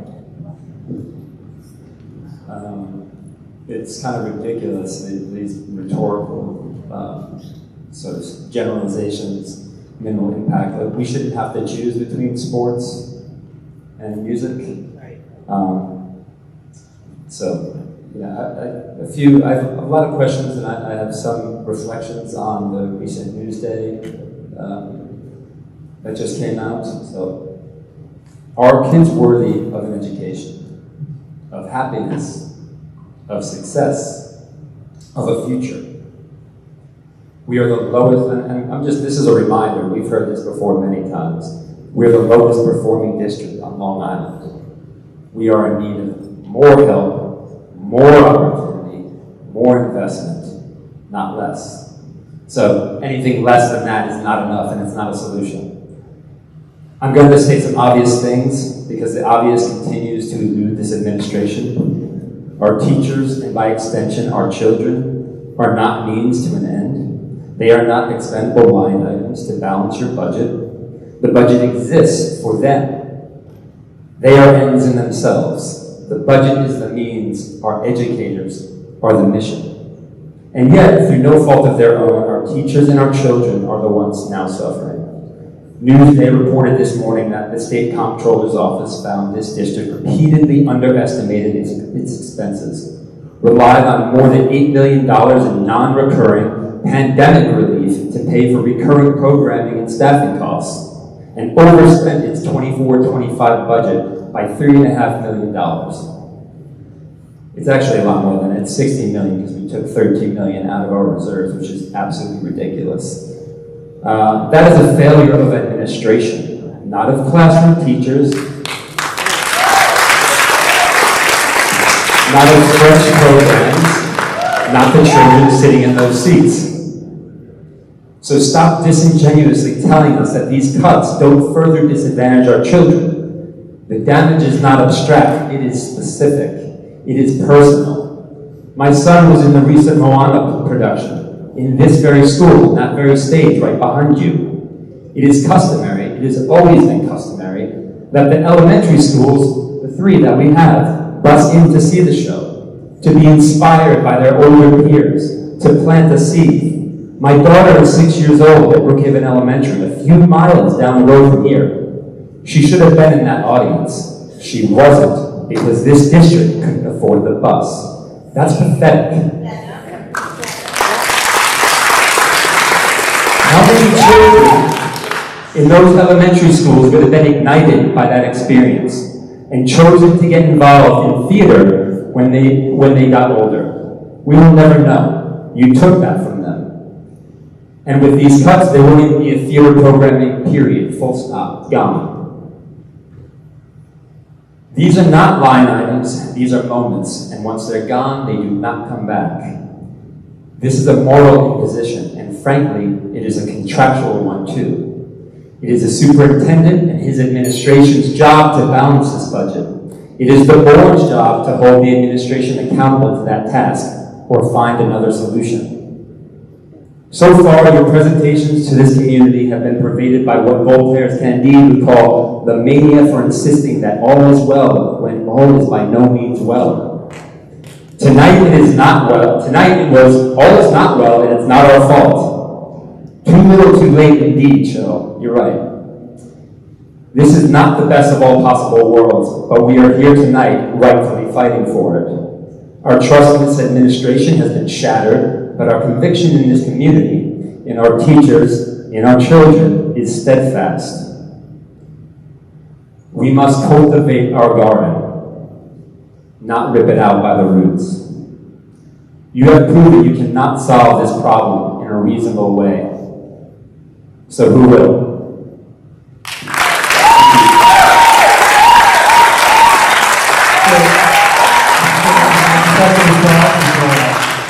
So, O'Neill, I think a lot of what you said is correct. I don't think at any moment we said that things were all well. It's not. So basically, when we learned what happened, we've been making corrective measures. And I want to emphasize something that comes from my heart, is that absolutely our main focus is our kids. So in terms of the decisions that we're sort of presenting, it's not about choices, it's about the fact that we don't have enough revenue to support these programs. That can't be unchanged. If there's any other mechanism by which we can find revenue and restore these programs and bring people back, by all means, we would do it. We've been very honest about the inefficiencies in our budgeting practices in the past, as outlined in the controller's report, at a very granular level. We've said it repeatedly this year. We were all presented with the same information in previous years, that's what we responded to. And of course, hindsight is an amazing thing. But what we're presenting today is a real situation. It's not a choice that we're making between preserving staff or making other sort of choices. It's all of it sort of encompasses what we need to do to get the district solvent again. That's why we sort of presented an opportunity through the tax levy to restore or to keep as much as possible. This is about revenue. Again, every program, to your point, I've been at every performance, every concert. I cherish my time with the students here. Not because I want to take a selfie, that is because of the students, they enjoy it, because of my love for all of our students and our staff. This is incredibly difficult. So make no mistake, it's not about evaluating our theater arts program. I'm a theater arts kid. Mr. O'Neill, your job is fantastic. I've always celebrated our accomplishment of our children. I go to every concert. I give them their props. And because this is why I chose to do this profession, I'm 28 years in this profession, and this is the biggest challenge I've ever had. It's heartbreaking, but we're intent on resolving it. And resolving it causes or takes really difficult decisions. But we just don't have the revenue. We have a deficit. That's real. Regardless of how we got here, we're here. We've made changes. We worked with the controller's office. We have been transparent. At no point tonight did I say that things were okay. In fact, I said, this is basically a calamity. But we have to sort of reframe it and see it as an opportunity to rise up and try to resolve it. We've made the changes in the business office. We've made changes in procedures.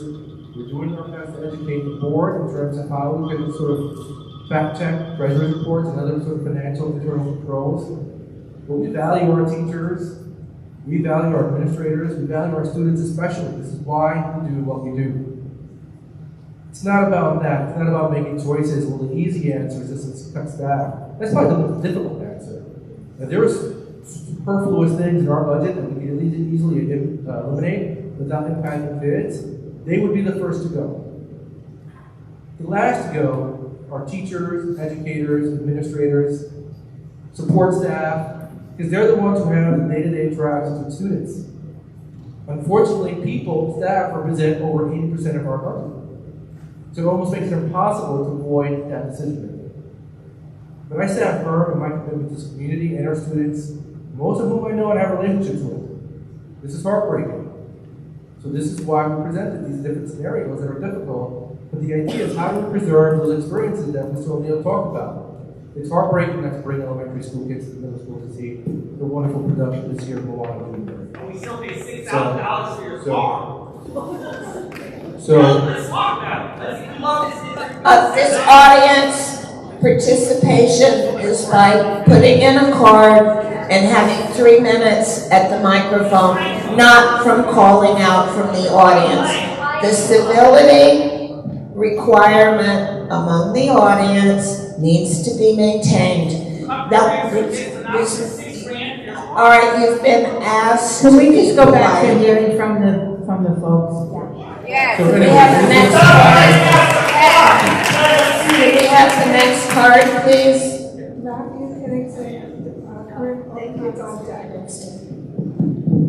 Good evening, my name is Matthew Kinnickson. I'm a teacher in the district. This is my 30th year and I'm retiring in June. And my heart is broken. Thank you. And my heart is broken for that I'm leaving on such horrible conditions for a district that I have loved for 30 years. I invested here. I've lived here for 20 of my 30, perhaps a little bit more. Children of mine gone through the district. I am devastated by what's happening, and I have seen it all in my 30 years here, and I've never seen it worse than this. I am not going to use my 2 minutes and 30 seconds to heap blame, because I would need much more than 2 minutes and 30 seconds. Having said that, I want to ask a few questions. We talk about the transparency and accountability. I don't believe there's been real accountability. What I saw was a resignation of a business person, but no accountability. Nobody teaches ownership. We teach that to the students when they do something wrong, to own what they do wrong. And I've yet to hear anyone own it. You say it, but I've not seen it own it. And I would really like someone to truly own it. And I don't know if it's tonight, but someone needs to own it. Just saying we are in bad shape isn't enough. This is people's lives. The other thing I want to talk about, and this is painful, and I'm probably going to make a lot of enemies when I'm done and I have to work about 50 more days. I want to talk about the administrative cuts. Yes, thank you. I worked here in the district when we had department chairs. There are teachers that get a stipend, a very nominal amount of money. These are teachers that are in the trenches with the teachers. I wish I could tell you that I see the directors. In my job the last 2 years as an instructional coach at Bellport Middle School, I'm all around the building. I am not tied to a classroom. We took space to give an office to the directors at their insistence that they needed an office, and we took space from our teachers. Maybe 3 times that office was used this year.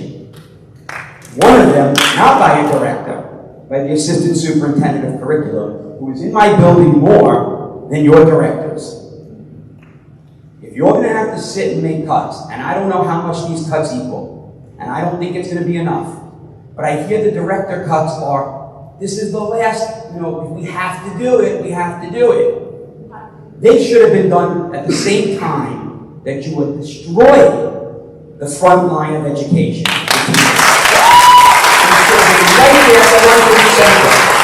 We have been told that we have to do more with less. I have teachers that have a $10 copy allowance per week to make copies for their students. More with less. Then your central office can do more with less. Ms. O'Hagan can do more with less. I'm almost done, I promise. Mr. Huntsman can do more with less. And yes, Mr. Santana, you can do more with less. In a perfect world, you would keep all of these directors as you would keep all these teachers.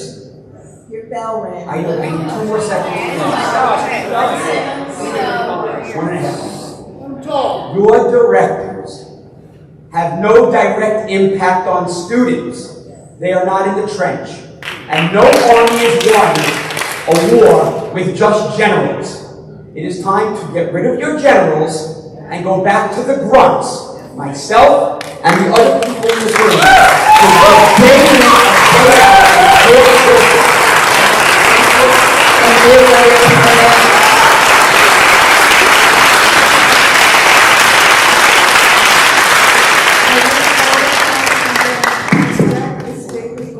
I just want to say, having this meeting at 9:30, a Q&A is completely unacceptable. Other communities have Q&As, town halls on the budget on Saturdays, 11 to 1, multiple times, 6 p.m. This is ridiculous, all right? I also want to say these discussions about transparency are a complete hoax. I submitted questions to FAQ last month. There's no update with them. So I'm just going to read, I have a whole speech, and I'm just going to read the questions I sent you last month, so you knew about them, and you should be able to respond in full. Why did the district cancel and refuse to reschedule the district's budget advisory committee? Why hasn't this committee met since January? I thought we were all hands on deck. Why aren't committee members given notice regarding the status of this committee they volunteered their time for? It's completely unacceptable. Another question. Why did the number of FTE being cut this year increase from 20 FTE in January presentation of the district's 3-year fiscal recovery plan to 60 FTE in mid-March? What changed? Where is the link to the updated 3-year fiscal recovery concepts of a plan? And why don't we have a multi-year financial plan at this point? if you got the deficit financing approved, you would have to submit that to the controller anyway. And this is not news to you, Mr. Belmonte. I've asked this multiple times, and that's when you stopped having these meetings. On March 11th, Mr. Belmonte showed the financial impact of proposition as 1, reducing bus expenses by $900,000, 2, reducing the tax increase by $900,000. The net cost of this busing that everyone agrees with is $390,000. That's the $900,000 minus the $510,000 of transportation aid using the district's 56.7% aid ratio. How can reducing revenue by $900,000 save a net transportation cost of $390,000, save 7 to 9 teachers' jobs and an average teacher cost of $100,000, as Mr. Belmonte claimed. I ask you to please clearly show the calculations used to justify how this proposition saves 7 to 9 teachers' jobs. I previously sent a spreadsheet showing this proposition as a net loss to our district of $2 million over the next 5 years, since we are all projected to lose $900,000 in tax revenue to save a net expense of $390,000. I don't know how many times I have to ask this. And the last time, Mr. Santana said that Mr. Belmonte spoke with Ira McCracken, who approved all this. I contacted the controller's office. They have not said that. I also have had, last month, there was a discussion about cutting AP classes, high school classes, and putting thresholds for those classes at 15 or 20 students. I asked to understand the impact on high school program changes. What was the class sizes in the past for these electives, AP classes, and college level courses? I've asked Mr. Huntsman 3 times. You don't even have the decency to say I got my email. So you talk about transparency. We don't even know what the impact is of the things that you say you're cutting. That's not transparency. That's gaslighting the public.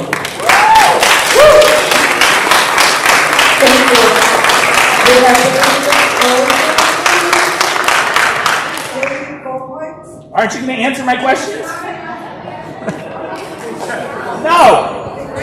Hold on. So, there are a lot of questions asked. So in terms of, let me work backwards. Okay. In terms of the transportation proposition, the $900,000 expenditure is a $900,000 expenditure. So when you reduce that expenditure, it does represent a cost savings. One of the things that is not good budget practice is to budget for the net expense. The rebates that come on the other side of it is not factored into the expenditure. A budget needs to be balanced. So if you have a $900,000, let me answer. I didn't interrupt you, Dr. Overcott.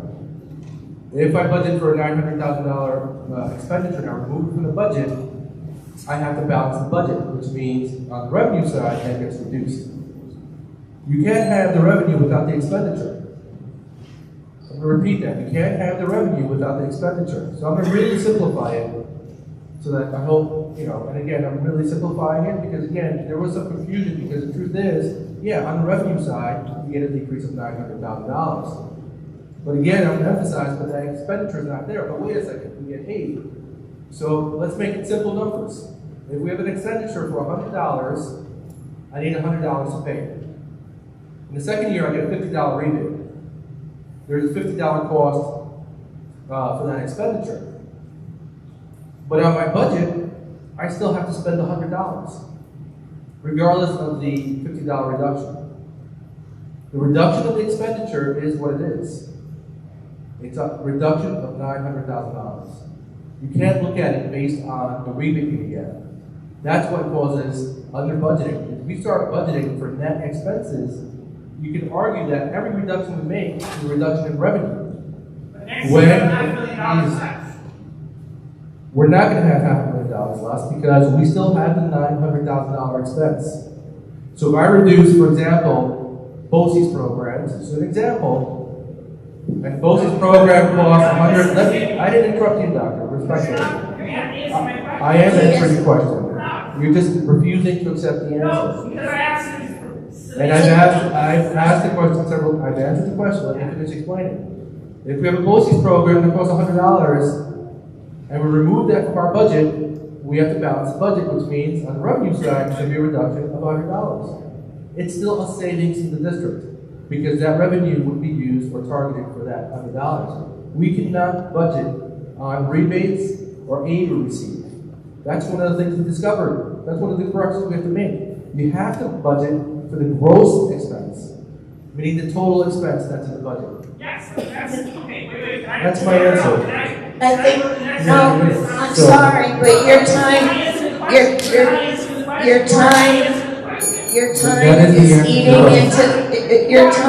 eating into other speakers. You're not answering the question because let's look at this over a 5-year term, okay? No. I'll say one more thing. President Hayes, God, you need to sit down. You had your 3 You are not minutes. answering the for question. the 5 years, Sit down.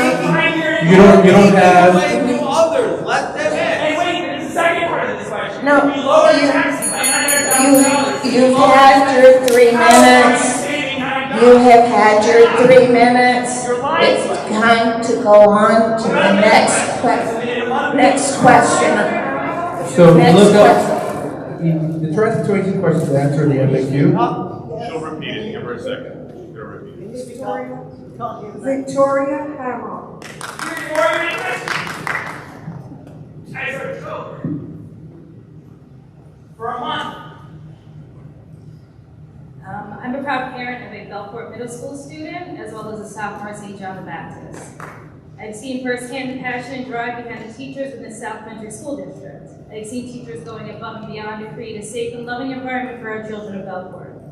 Personally, I can say that my son has flourished in the district because of the dedication of his teachers. The talent you have in your classrooms is admirable. It should be honored and not done. Watching some of my son's teachers and his coaches lose their jobs while the administrative staff receive raises is a slap in the face. The cuts need to start at the top, not at your front line. As it pertains to private school busing, most people don't know that this year there was a cut to private school busing already. As parents, we received a call from the bus company a week before the school year started, letting us know that there was a cut.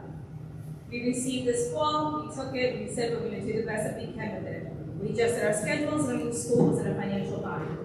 We did so without asking questions. How much did you save with these cuts? What did you do with that money? Now we're facing the fact that you're cutting the buses in full for private school with no regard. Are you doing this because we didn't make a bus last year? Please know you'll hear us now because we have enough, we've had enough, and we're going to make a bus. Understand that many of the private school students work tirelessly to receive scholarships for Catholic high school. They worked hard for years to get into their high schools, and now you're pulling this away from them like it's nothing. Most of us are working 2 to 3 jobs, and we're not able to drive our kids to and from school every single day. The loss of busing will result in moving our children from their high schools and abandoning their scholarships right before they start applying to college. Try explaining that to your child. Explain to them that the district made poor financial decisions and the students are the ones to pay. You gave raises to your own staff, contracted landscapers to high bidders, previously spent your tax dollars for many years, and now you're punishing our students because of your mistakes. Please look at your administrative lines and stop taking away from our students. Thank you. Samuel White.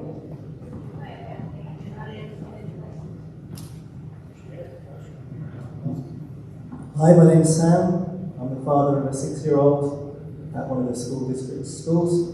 And I want to talk about something specific to the 26-27 budget. Let me bring it back to a more specific question.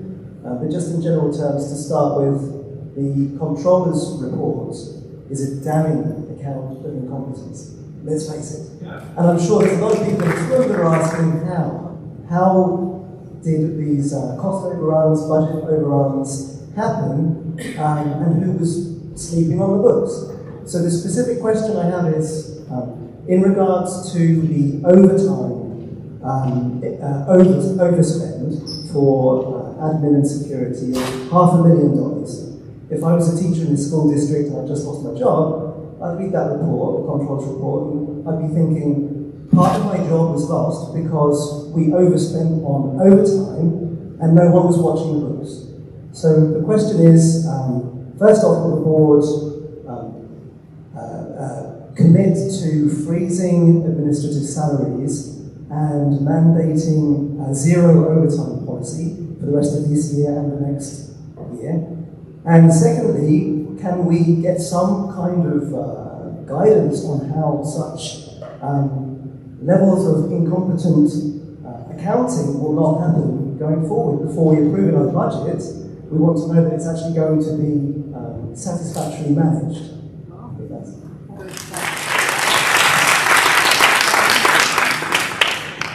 Maybe I can address address some of those points, and by talking about what we have done since I came to the district.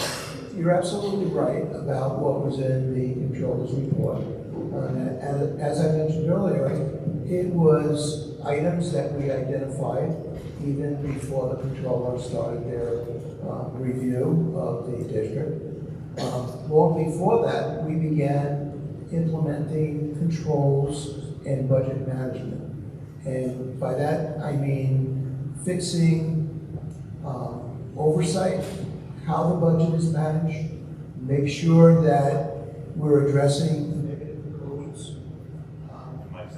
When we look at the deficit that we have, not only what happened 24-25, but how those issues continually rolled into 25-26 and also 26-27. The accounting practices have changed. The oversight has changed. The overtime issues have been addressed. Okay, and the development of the 26-27 budget, the reason why it is where it is because it reflects your current program cost. So that's the comments that were made in prior years about under budgeting, lack of revenues. We are addressing that. We have addressed that. We're trying to resolve that. And the 26-27 budget is reflective of that. So when you look at the overtime codes in specific areas, when we budgeted specifically, we went back and looked at expenditure trends. We did not budget with our eyes closed. We budgeted based on the needs of the districts and the programs. And that's how we built that budget. And then when we put the revenue side together, it just wasn't enough revenue to fund where we were. i.e., that's why we have that $5 million deficit gap and lack of revenues.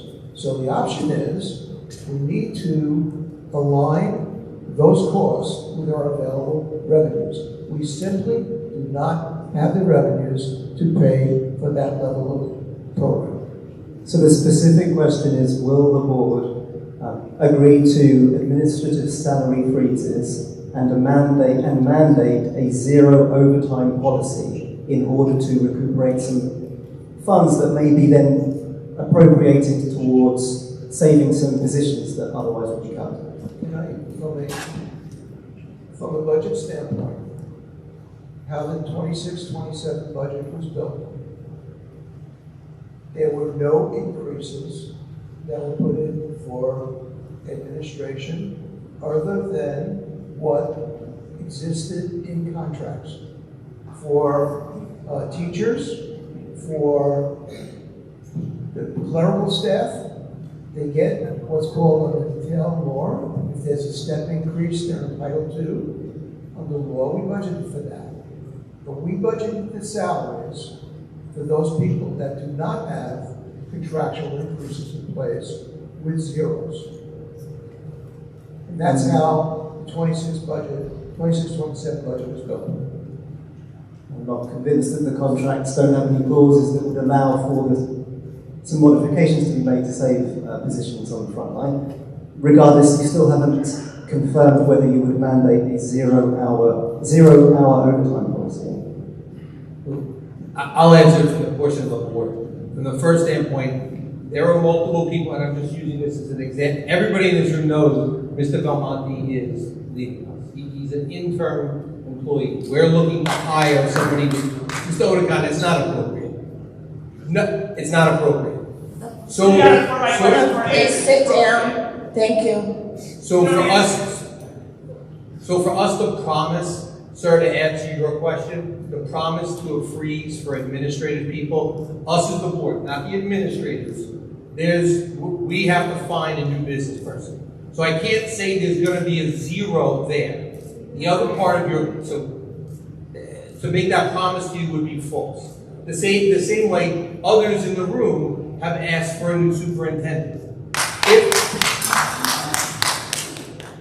I'm not asking for that, but someone else might ask for that. But can I just No, say, I'm just using that as the example, so hence I can't make the promise, but I get it. Mr. Belmonte answered my question quite eloquently in regards to the administrative salary freezes, but what I still haven't heard is a mandate on 0 overtime hours, so we don't see a large $500,000 budget overrun on overtime for admin and security again. It's a very simple question. You can just answer it. But it's not a simple, answer. Explain why that's simple. Okay, I'm going to attempt to answer your question. So basically, you can look at it two ways, and it becomes like semantics. One way is that we overspent overtime, or that we under budgeted. So you can understand that anytime there's snowstorms, anytime there's calamities in our district, it may require overtime. So to say that we're going to put a hard freeze on overtime would be disingenuous. However, what we've done is we changed the way the approval process for overtime works. There are certain events that require people to come in on off hours, but there has to be better oversight in that regard. And one of the things I want to talk in terms of, what I've been saying is that we do understand your frustration and your anger, and we share that frustration too. In terms of accountability, there's been a change in the leadership. John Belmonte's come in because he has all that expertise to sort of help navigate us out of this fiscal situation that we're in. But we can't change the fact that we're in it already. We just have to do something about it. And that's what we're sort of committed to doing. Over time, when I look back at the controls report, what I've learned talking to the 7 auditors that were in our office is that it's grossly under budgeted. Because there is overtime that happens within the operation of the school district that has 7 buildings. This year especially, when we had the blizzards and the snow removal, somebody brought in, for example, our grounds maintenance. Our grounds maintenance has a total cost of about $300,000 a year. And that's soup to nuts. It covers the landscaping, mulching, everything. Having like internal maintenance crews and equipment that we would have to purchase far surpasses that expense. So we are very conscientious of these things. But to say we would have a hard freeze overtime would be disingenuous. In terms of cabinet level positions, to Lamont's point, there is a freeze. We're also going to be contributing more to our health care, which in effect is a sort of reduction in our salaries. So that's our reduction. All other increases, whether it's BCA, SCA, or administrators, SCSEA, are contractual. And there is no provision in the contract that allows us to change what's agreed upon in collective bargaining. So no one's advocating for removing all maintenance departments, and you mentioned emergency overtime, of course, that needs to stay. The freeze would be on non-emergency events, and I still haven't heard an answer to the question really, which is, in essence, how do you convince this audience that such budget overruns will not occur in the future? You want us to vote on 3 options here, two which involve raising taxes, yet I think there's quite a lot of concern about the competency of the administration that we're voting for. So we need some confidence that these scenarios, these overruns on overtime, $500,000, whatever else, funds that were one-time funds that we used for recurring budgets, that of course the money didn't exist but somehow was being allocated. These things are an issue. And we need to know that it's not going to happen again before we agree to spend more money on taxes to fund an incompetent accounting issue. That's correct. We changed the leadership and our current budget. You got to remember, 3 budgets were scrutinized by the Controller's Office. 3 years, including our budget proposal for next year. Suggestions made for that budget, 26-27, that we've already implemented based on the comptroller's so that's been done, and so, and all I can go back to saying is there's been a change in leadership. The guardian of sort of the budgetary practices are not the individuals in the business office who take care of payroll, or accounts receivable, or employee benefits. Their jobs were done very well, but we needed to bring someone in with some expertise to sort of change some of those practices in terms of the budget oversight. And that's been done. Could you comment about the change that you've made in the business office with regard to the overtime, particularly with regard to facilities. I think that's what our speaker was asking about.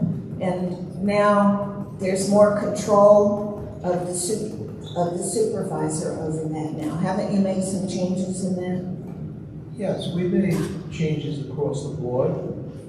Every supervisor that's in charge of a particular department that involves overtime now has full access to their budget, to know what their budget is in concert with the decisions that they're making in approving the services.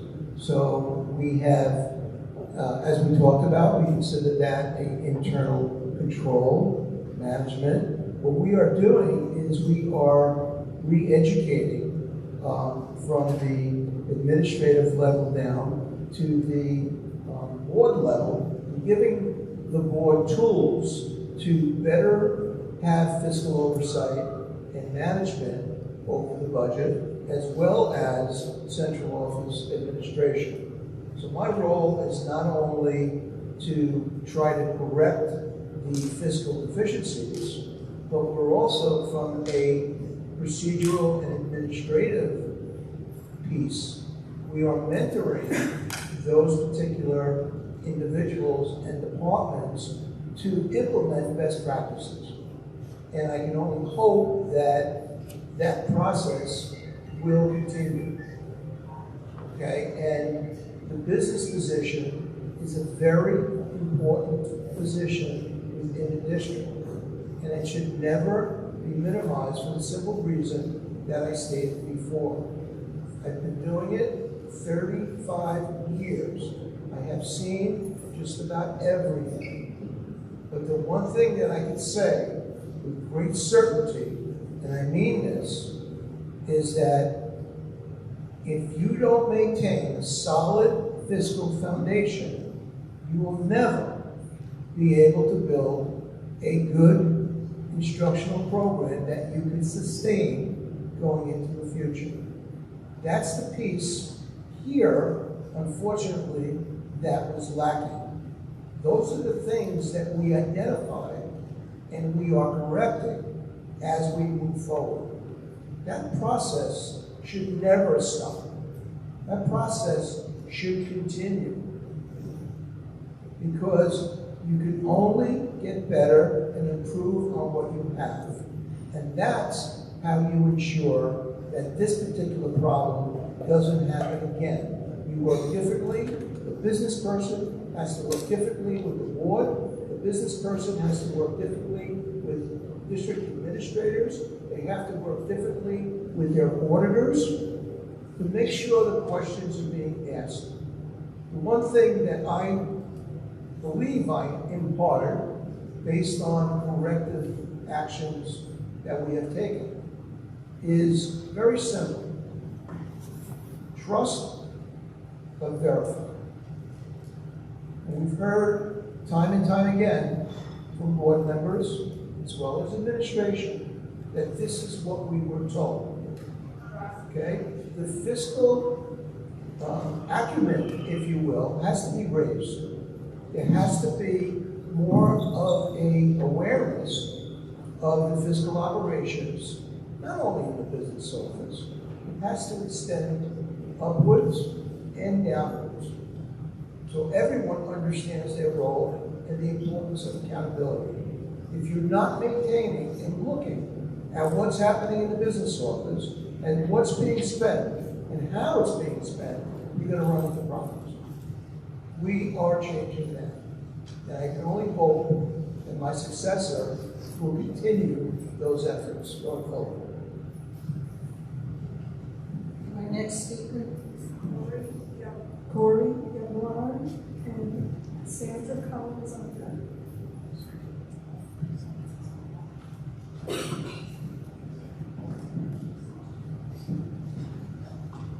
How come my questions weren't answered? Because you don't want to hear the answer. What about the other three? Hold on. I mean the audience to please not interfere with calling the next person. Don't be After. jealous of my 15. Yes, you're up number one, but we Maybe did. a little, Okay, got it. Can you restart that off for me? I apologize, I haven't practiced, I have no idea how to stick to 3 minutes, I'll do my best. My name's Corey Yavlon. I'm the mother of 2 graduates, 1 graduating senior and a 7th grader. I've been in this district for 30 years. Although I did not come from here, I chose to raise my children here, and I do love it very much. I love the diversity, I love the area, I love everything about this place. I also teach in a highly underfunded district. I teach in Brentwood High School, where we have a graduating class of 1,400, and I'm in my 26th year of education. So I've seen a lot there. I have my administrative degree, and I've seen board members and board meetings from all over Long Island. I'd like to know if we are considering, and if it's a possibility, to consider in-house staffing for intensive special needs programs so that we can keep the costs in-house, right? I would like us to be able to service our special ed population, if it's possible, without having to outhouse them to other programs. I know it's not always possible. There could be 24-hour care involved in needing for some of our children and long-distance transportation, but is that a possibility? Where are the grant writers? Do we have grant writing? In Brentwood, we have a lot of grant writing, a lot of support for our students that can't come from local. Our businesses are dwindling in Brentwood, so we rely a lot on grants. Is that a possibility greater than what we have right now? This is a tiny little question, does removing the late buses from the high school mean that our future students won't be able to stay after for extra help? This is a little nitpicky detail, I'm just wondering, I don't want to get back to that, but I'm sticking to my own. On the revenue side, now this is coming from board meetings from long ago. Please correct me, Chris, you've been here for a long time. Cheryl, you've been here for a long time. We used to ask and attend more hearings with the town on paying their taxes to us, and on the board asking for more taxes of local businesses and business development, for example, near LIE and some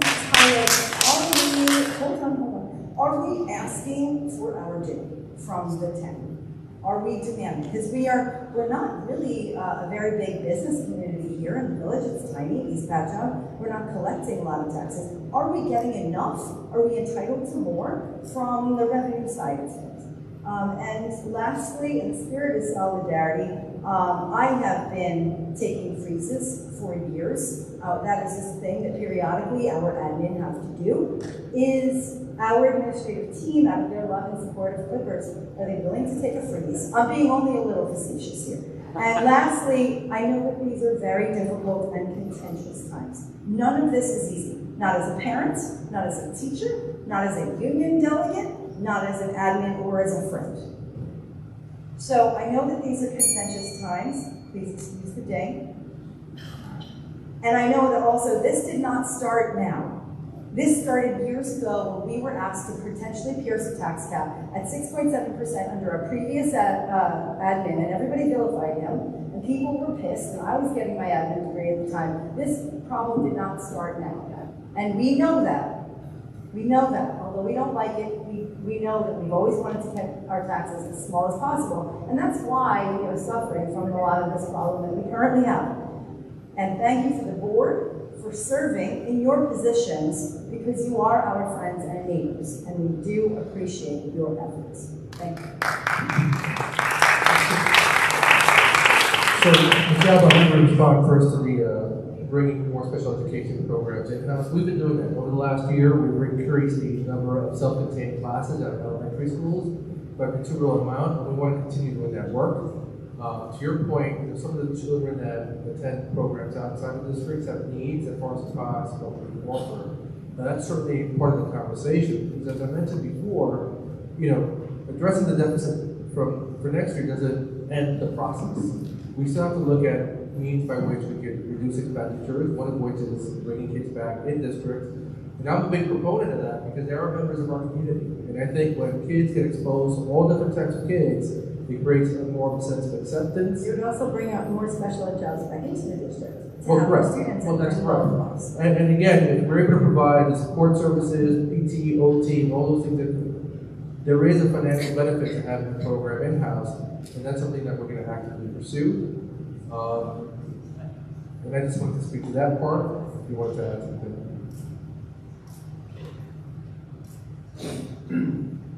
Relative to the late buses, the answer is yes, when all late buses will be removed, there will be no late buses for after school. Again, going back to how that decision was made and why that decision was made, when we look at going deeper into the core instructional program or removing those transportation services, we felt it was less intrusive on the core instructional program for the kids. As a teacher, if I may respond, as a teacher, what I'm hearing is, or what I'm predicting, because I have students stay after school all the time, we could be performing better, right, across all areas of our curriculum and our achievement. If we take away those extra credit opportunities to stay after, to understand, to learn, to pursue, to ask questions, because we had to cut the buses, we also now lower our future grades. And that lowers our testing skills, and that lowers our state aid. So I would ask that we, in any way possible, try to keep those light buses, not just for extracurriculars, but we need the extra help. We need the increase and focus on literacy and on students to be able to stay after. So that's one thing I would say to please consider adjusting, and I say that as an educator, not just as a taxpayer.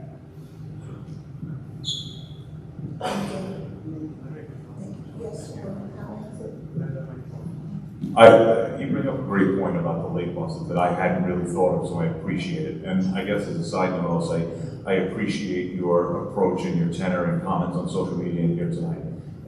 We are your neighbors, and we're not happy about this either. Believe me, when I signed up to do this for 15 years, this is not how I thought the end of my time would come.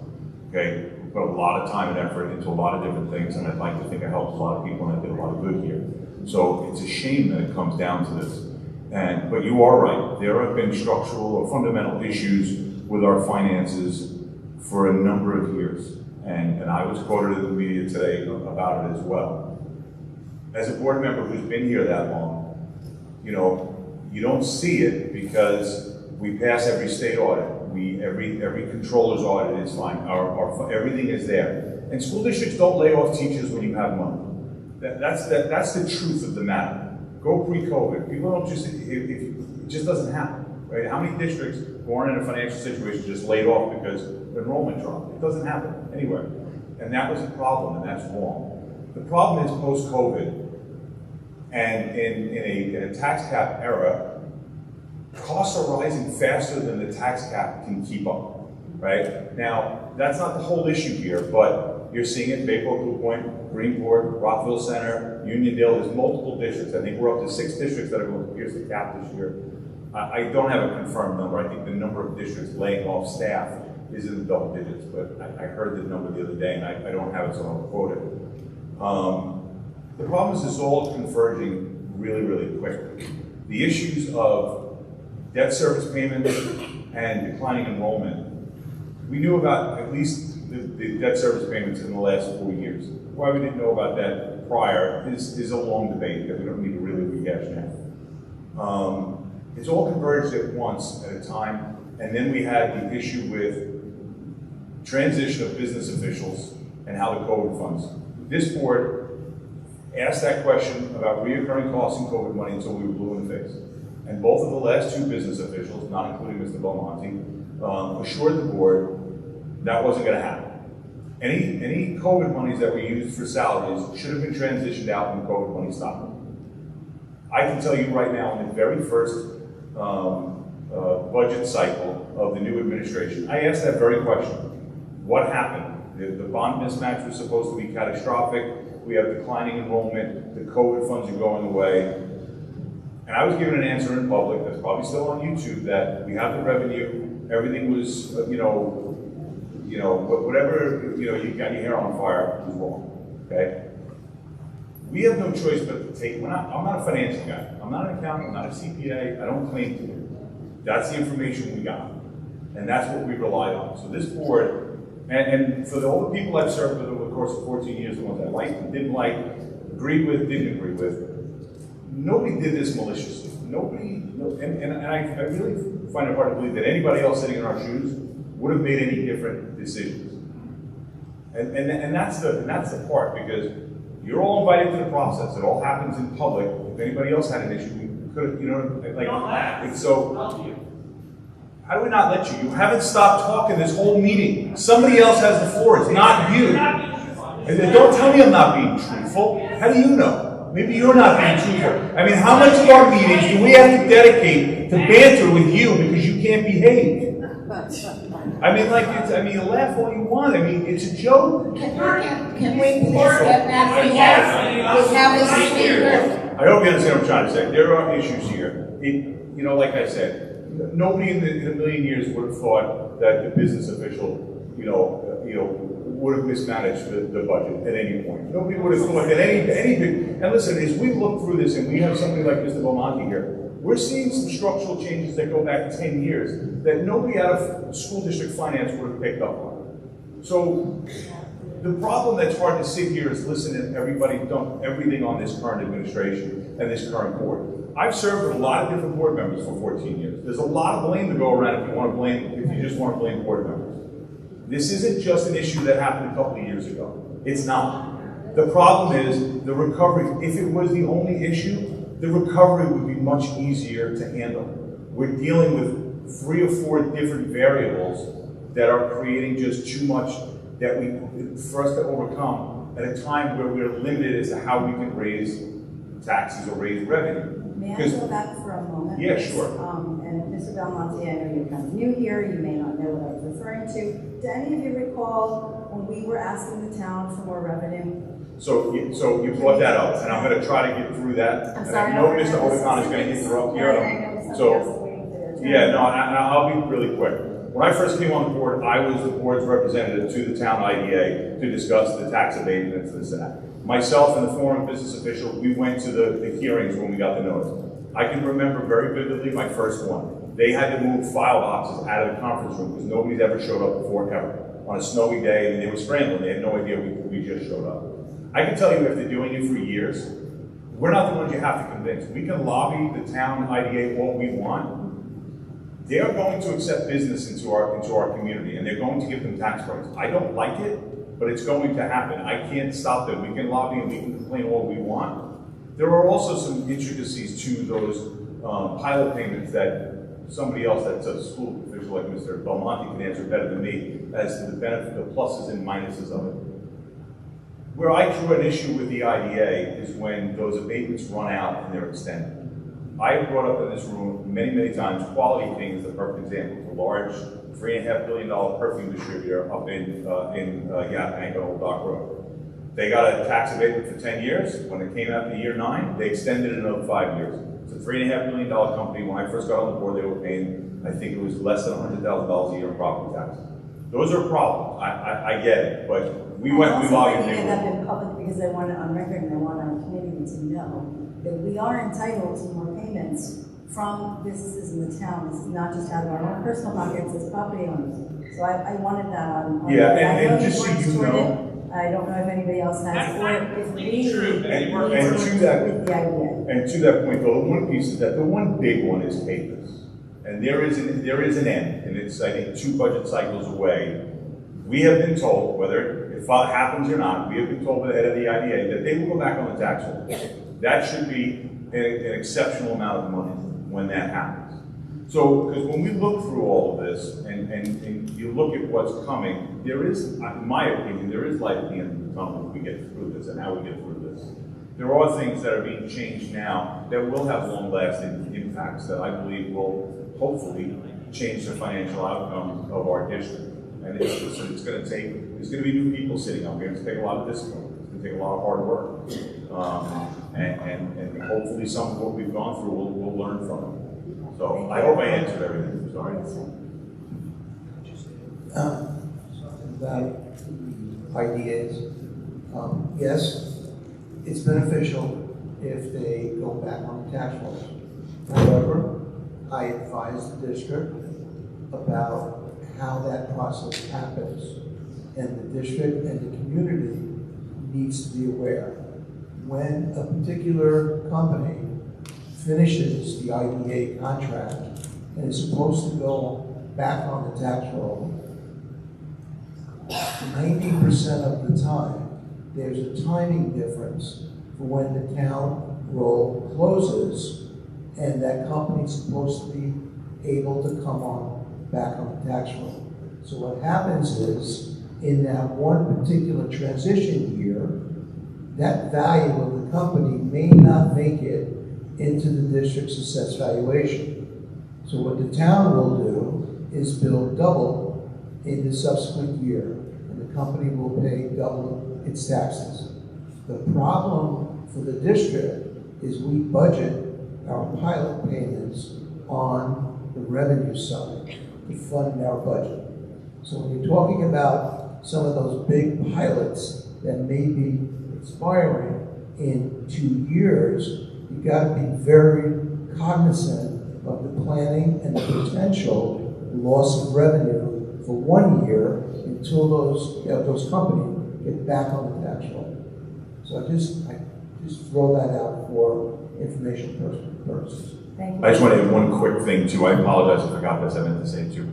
I will say too, though, it is important to be mindful of what happens in the news right now, because when it comes to residences, that's when it becomes catastrophic. And I don't know where it is, but there was, for example, there was a state program that looked into putting, I think it was 96 apartments. It was part of the revitalization of Montauk Highway Station Road, the North Belport area. They're calling for 2 and 3 bedroom apartments, and they're looking for tax abatements. So that means we'll get kids, which means expense, without the revenue. So that is the place where when you talk about IDA, you hear about tax abatements and these new construction projects, when it's around residences, please pay attention. When they talk about tax breaks, that's a tax break for a wealthy company and a corporation that's going to be on the backs of taxpayers in the community, and it's going to negatively impact our revenue here in the district. So just very quickly, thank you again for your comments, but one of the things also that affects us, adversely affects us, is the fact that we're a safe, harmless school district. So our people needs index is really high. I mean, we have a very high needs population of students in our district, but we also have a lot of property rules in our district, which affects how we get aid. So we're, I'd say, harmless. Same harmless, regardless of what modifications they make to population aid, is a flat amount that we get year after year. For 2 years, we got 1% as proposed state aid increase, and our aid is only less than 50% of our school budget. And then 1 year was just zero; it was just flat. So when you look at the cost of operating expenses skyrocketing, this is why so many districts. This is notwithstanding the ineffective budgeting, so I'm not sort of putting that aside. But the reason so many districts are being forced to make these monumental, difficult decisions is all these costs, and this is one of the reasons our legislators are saying, why should we do special act of legislation for South Clinton when so many districts are in this predicament? The issue is that healthcare, transportation, we've been saying at Northern, special education costs are just rising. The amount of students who need special education services is also rising. And I don't say that to demonize these kids. We love those kids. But that's just reality. You know, again, in my first year, we are at 4,200 students in this district. We're currently at 3,600 students. Our special ed costs and enrollment has increased. My first year, our special ed costs, like Mr. Belmonte alluded to, was about $4 million a year. It's approaching $10 million for next year. This is 3.5 years. Not to mention health care, not to mention. So yes, your point, we want to bring more programs in-house. But again, our ability to raise revenue, like tax levies, because the cap becomes hindered. And so that's one of the things we also, I think, is the elephant in the room is the state adequately funded school districts? And I think that's all converging now and coming to a head. That's what we're seeing so many districts districts. Thanks for the recommendations. Lee, Lou, and Carrie Parsons on that. Good evening, everyone. My name is Vinny Liu. I've been in the district since 2009. I am currently the business manager and secretary treasurer of Laborers Union Local 66, an 87-year-old labor organization that historically built every school on Long Island but not so much anymore.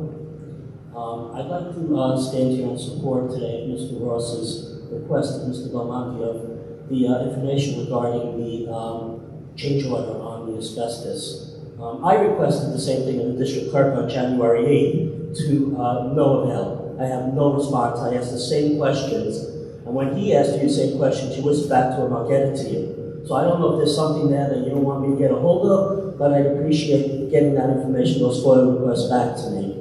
You also somewhat endearingly referenced a few vendors that were going to absorb costs or maybe not charge for this current year, and I'd like to know if you'd like to elaborate on that. And one last point, I thank you for your remarks on that rubber stamp process that the IDA is. If the public knew actually what's going on with these IDAs, you'd be outraged. Outraged what's going on with the IDAs. All right, so I appreciate it if you'd like to elaborate. Thank you. Yes, I would. To the best of my knowledge, and every FOIL request that was provided or request on that project has been provided. So I can only say to you that if you haven't received it, I will go back and I will look at it tomorrow, because the records are clear. If we have a change order, we would send it. If we don't have a change order, there's nothing to send. Okay? And Well, there's about 7 items on the FOIL. you're certainly welcome. I will go back and look at that tomorrow. It's my understanding that everything that was requested was sent out. It's the first I'm hearing, but I will certainly look into that. And about the vendors that were absorbing costs. Those were professional vendors.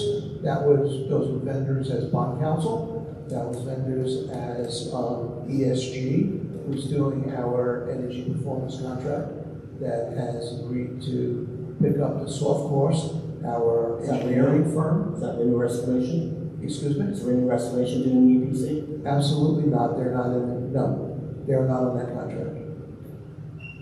Well, thank you very much. And I'd just like to say it's incredibly disappointing that not one of you would second the motion that Mr. Ross put on the table to take another look at a $100,000 change order. It's not a lot of money, but when we're talking about putting TAs and buses and all this stuff, to not put it on pause for a week to take a look at that is incredibly disappointing, and we will reconcile on Election Day. If I could just clarify just one more point, what the request was a request for the RFP, not for a request on the change order. There is no change order. This is a new contract, and Mr. Ross would like to see the original RFP and the bid results from the contract. And I have no problem providing the board that information, even though they approved it tonight. They're still entitled to see that information, and they will be provided that information. Carrie Carson? Owen Dermy is on deck? Board,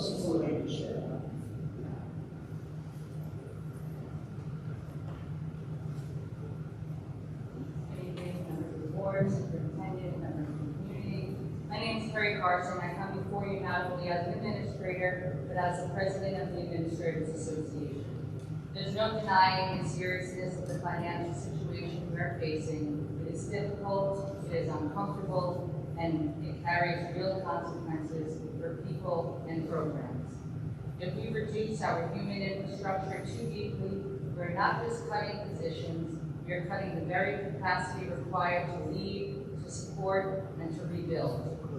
The impact will not be theoretical, it will be operational. We risk creating gaps that will directly affect students, staff, and the overall function of our schools.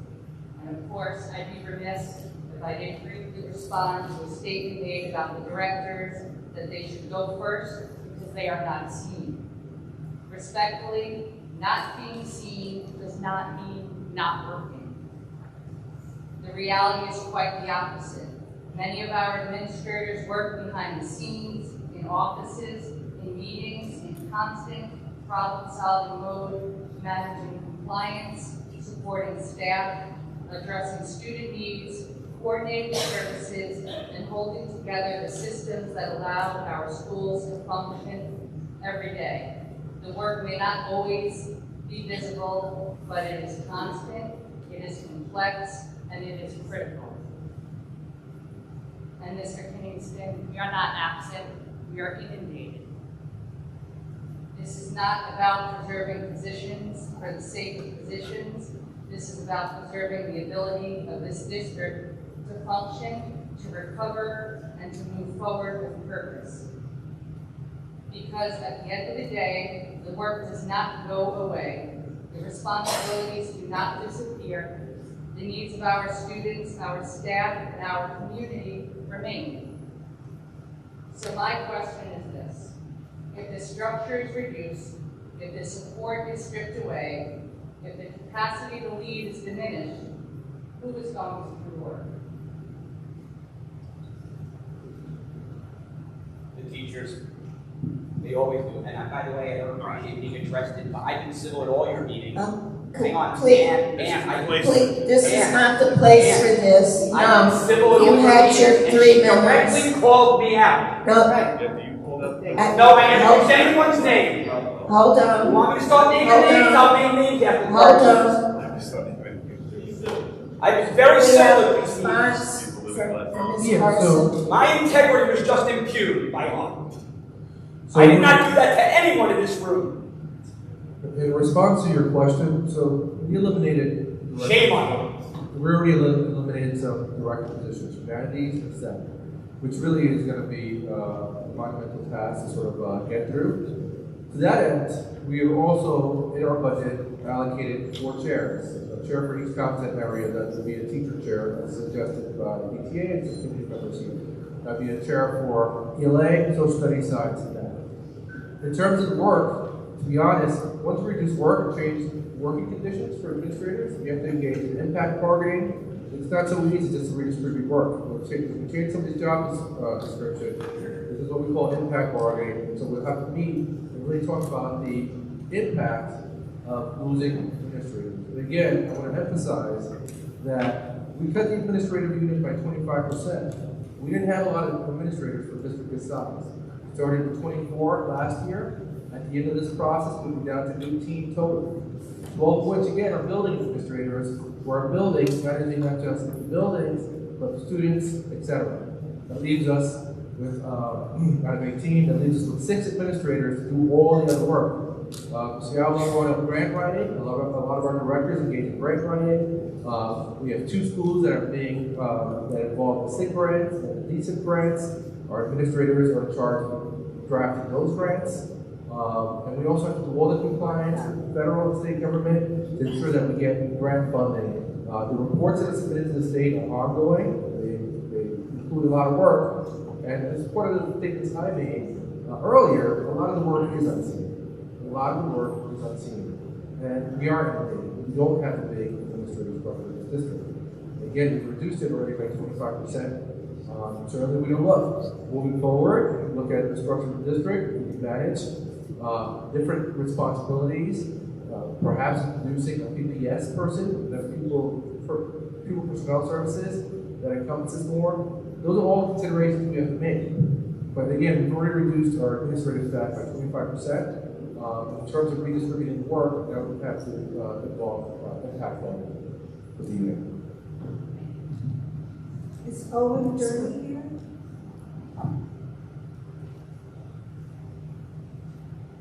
Audrey Washington is on Derek said to go proceed my time first. Get it right.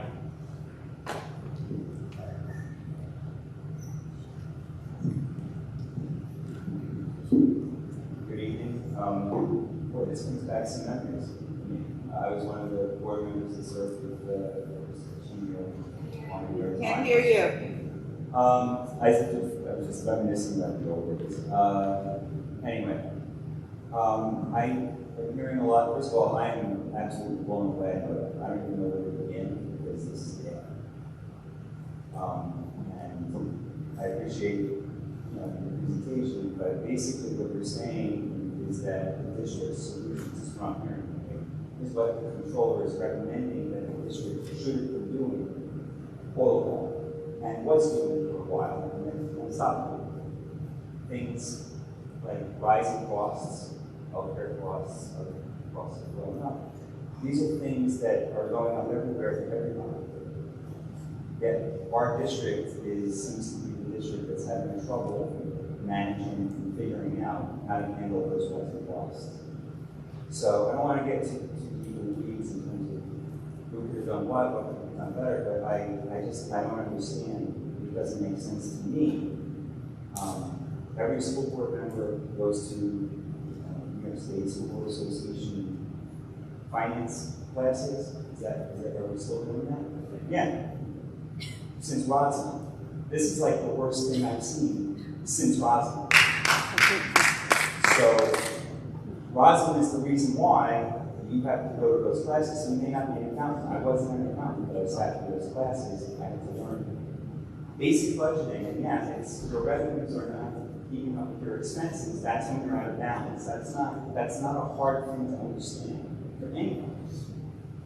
So my question, because I haven't heard this yet, talked about the Taylor law, contractual agreements that we have to play with. Has there been any discussion in terms of opening up and renegotiating labor freezes, lag payroll? I know Cheryl mentioned lag payroll. Things that other municipalities have done to address those imbalances. And I mean, I'm just leaving that out there. As far as administrators and superintendents opening up, maybe taking zero, maybe giving something back, if that's possible, to share the pain. Because we're laying people off, first in, first fired, last hired, first fired, right?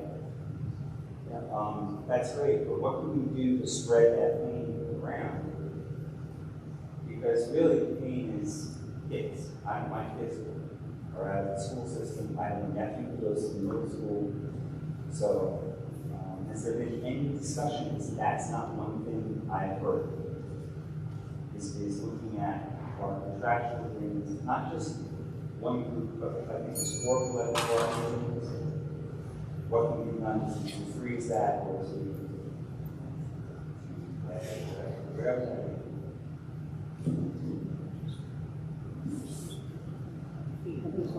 Just to respond, that yes, we have looked at those issues. We have met with various units. Several of the units, the contracts have expired and or will expire at the end of this year. And we're in discussion with some of those units now. But yes, we are looking at that. We met with units and we've had discussions.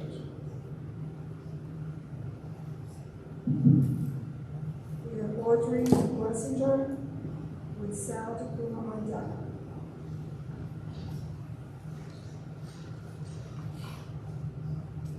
Just to pick up all those discussions we just discussed, does that get revealed to the community at all? Publicly? In terms of the discussion of the units, we can't talk publicly about collective bargaining. That's not a rule I'm making up. So, My next question is, you mentioned a few times corrective actions. Is there a corrective action approach to review? Is there new procedures in place to assure us that the future won't continue to show deficit? If we put our taxpayers' money into this, we want to know more than what. Thank you.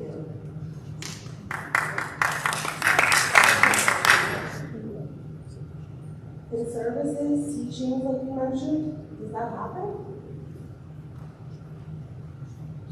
so if you're just repeating the question, I'm sorry. It looks to me like we need in services and teaching, and you mentioned something about mentoring and providing that, but again, it was the word hope. I'd like to see classes happening, procedures in place, locked in, knowing that it will happen. No, you're absolutely right. I mean, we have to put together some corrective measures. Right now, we've been doing it with Mr. Belmonte.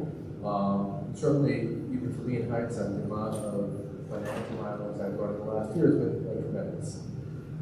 So yes, we're putting in corrective measures. We can sort of compile a report that sort of captures some of the checklists that board members as well as cabinet level administrators and any administrator who's in charge of a budget line should be aware of, so we can sort of ensure that we don't start creating new deficits moving forward. Even things as simple, and I'll give you a couple for instances. One of the things that we changed in practice is creating encumbrances for certain appropriation lines at the end of the year. For example, we have a salary line in our budget, we encumber those expenses all the way through June 30th to see where we're going to land based on the trends early in the year. You don't wait to do that, because that's going to give you some sort of indication of where you're going to be at the end of the year. I mentioned how we have to readdress our treasurer's reports. That's another sort of corrective measure.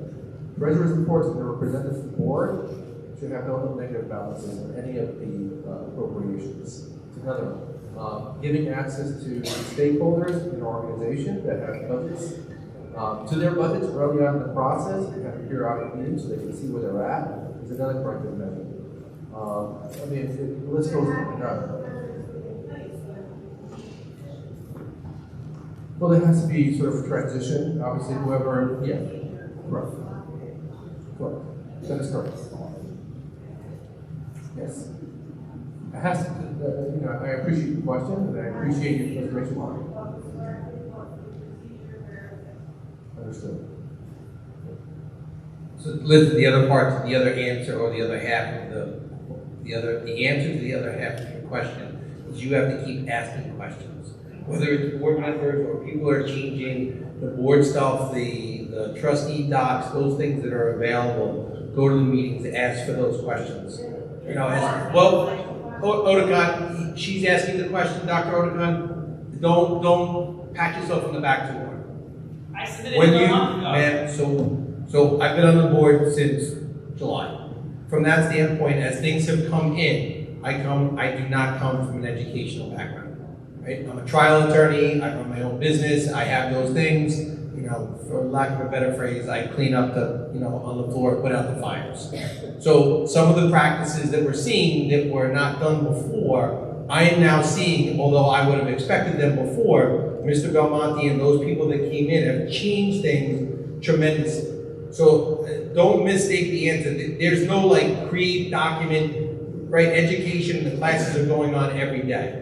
So this thing, to turn this around, the practices and the core things that were going on before are going to continue to develop, and you should expect them to continue to develop. Solving the budget matter is step one, right? We have a whole line of things that need to be changed around. So you need to keep asking questions. There's nobody that sits up here that's permanent in any way and can let you look like in some secret back door that says, oh my God, this is perfect, it's not changing.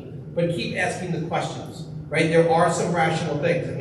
I got sucked in with 3 kids in the district when we started getting answers for things that were wrong, for getting services where I was getting from certain administrators, none of whom were in this room, but the answer that the screw up that was caused to my kid, well, that's the way it's always been done. That wasn't an acceptable answer. And some of those things have changed. Some of those things have changed in the classroom. We see some of the grades going in the trends going in the right direction. The finances and the pieces, as Trustee Pacini said, it's changing across the island. There are lots of things. We unfortunately are at the forefront of where that's changing.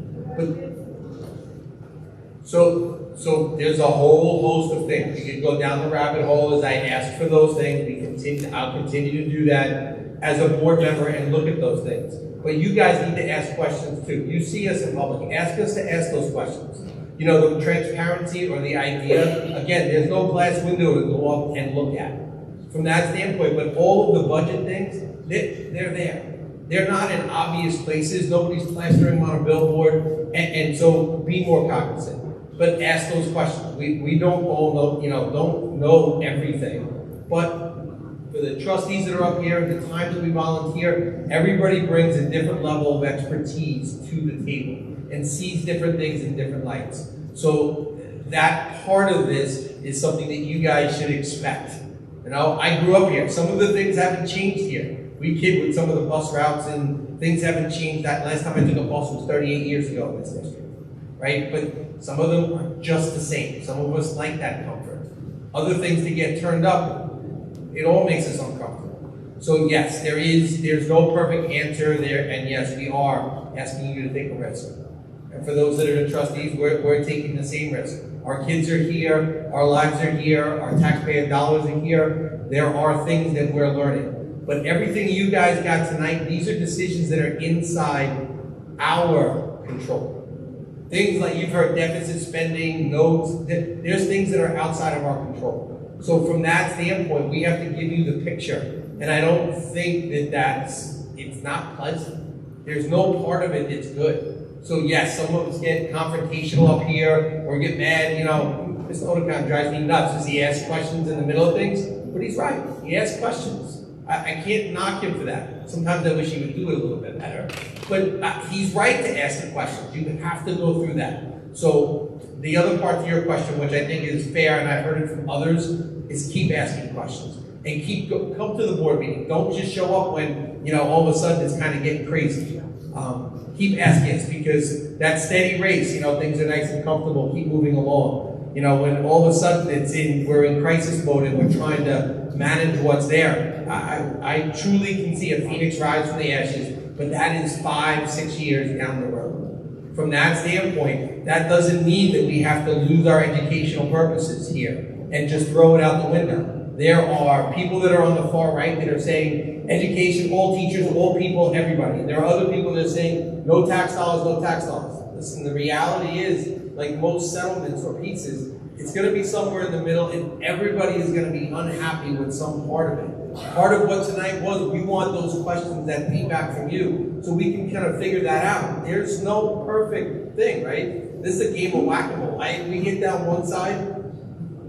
So I hope everybody realizes that, but keep asking the questions. There's no perfect answers. Let's get back to responding to the question. You heard no answers when I say there's no perfect answer. Mr. Belmonte. There's no answer to the perfect question. In the spirit of trying to move the meeting along, I really, really appreciate the feedback and the passion that the community has for the educational program. But I still would like to ask the question of the community as to what was presented this evening. We have some very difficult choices to make. We all know we're very passionate about the program. That is loud and clear. However, next week, we'll be speaking with the board on piercing the cap at 13%. Do we take a middle position, or do we go and take the extreme position and cut another 5.8 million to get down to the cap? So these are choices that have to be made in a week. We understand the issues, we understand the passion, okay? But what other options do we have at this point? How can we give you that feedback?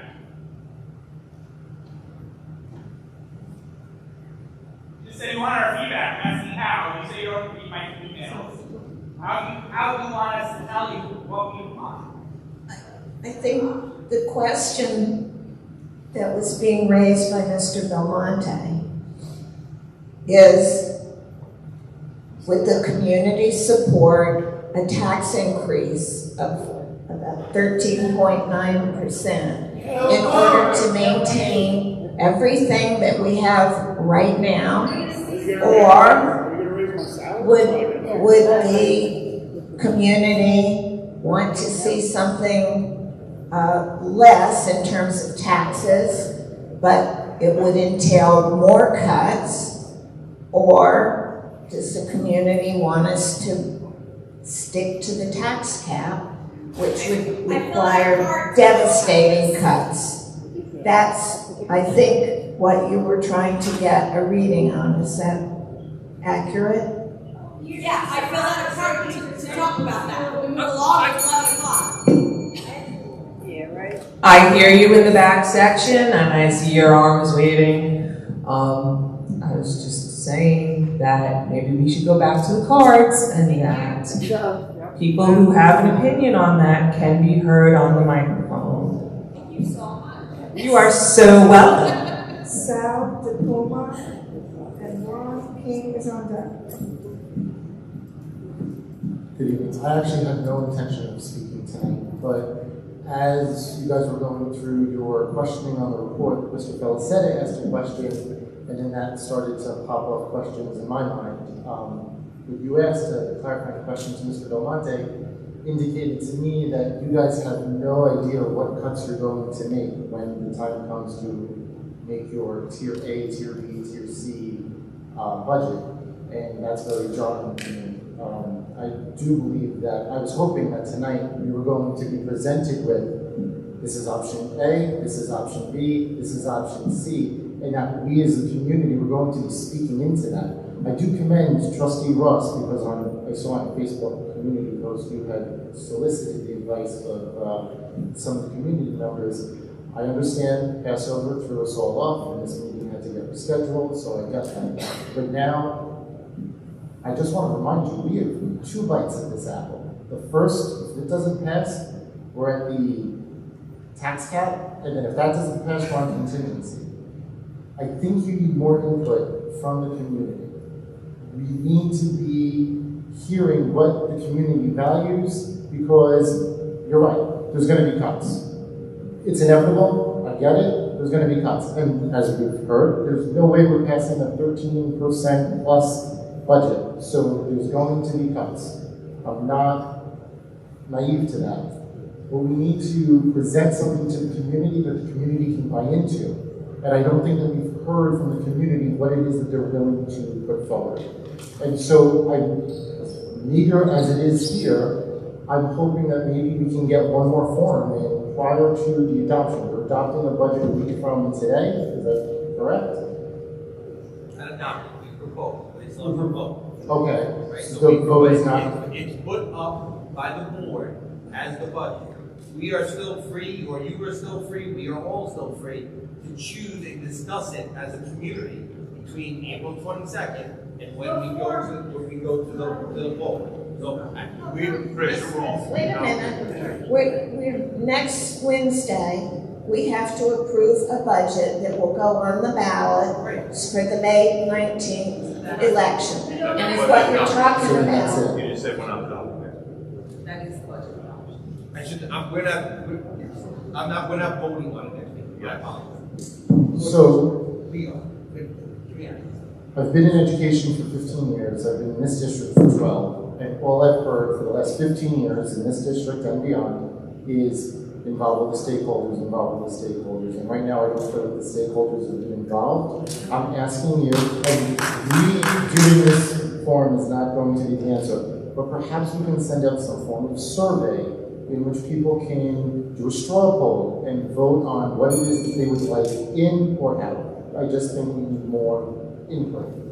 So, Puma, I appreciate your comments. So one of the difficult things to ask is there's so many different central groups in our school district. So you're going to get a mixed bag of what is important and not. So ultimately, the decisions are going to have to be made. We have gotten input from community members, not in an official forum. People have reached out and talked about the idea that there's no. So even if you do a straw poll, the likelihood of things coming out pretty split is very likely. And again, all the things that were on that list, like I mentioned, have value. All the things on that list have value. So we have to consider the input we receive, the impact on students, but I appreciate your point. Especially world language teachers. I do just have 2 other things. For the last decade, I have brought up concerns, particularly about staffing, especially in my own department. I've met with almost every administrator here, and I have been told by multiple administrators, I can only think about the year ahead. I can't get that far ahead. So now this question is for Mr. Belmonte. Mr. Belmonte, should we not be hiring and staffing with long-term planning in mind? Or am I off base? Are we only supposed to be looking 1 year ahead at a time? I feel like I'm missing something, but I feel like that's also how we got there. again, Mr. Brewer, I appreciate the comments. Obviously, when you hire, you want to hire positions that are sustainable.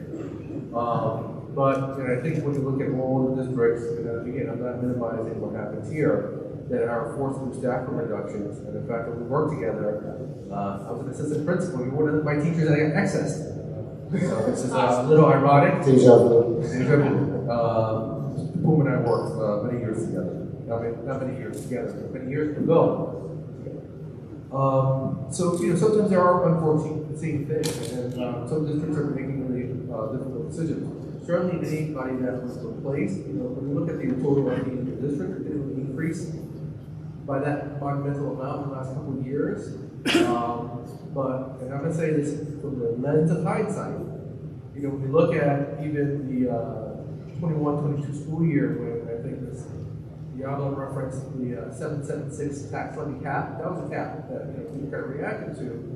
And in that year, we used some of those federal funds as outlined in the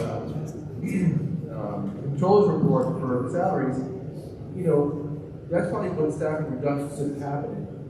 And it could have been done in a lot more graceful fashion.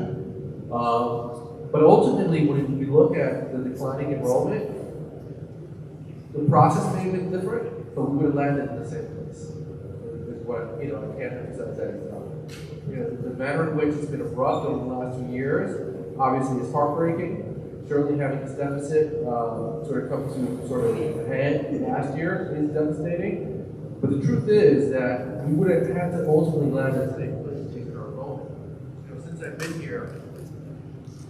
I've been here, we've lost, again, I started with 4,200 students, we're down to 3,600 students. And so that's 600 students. So the fact that, there wasn't a response to that in terms of staff, it should have happened probably slower. But again, I can't emphasize enough. And it's not just our declining enrollment, because again, there's a tie to that. It's also these extraordinary expenditures that are going on.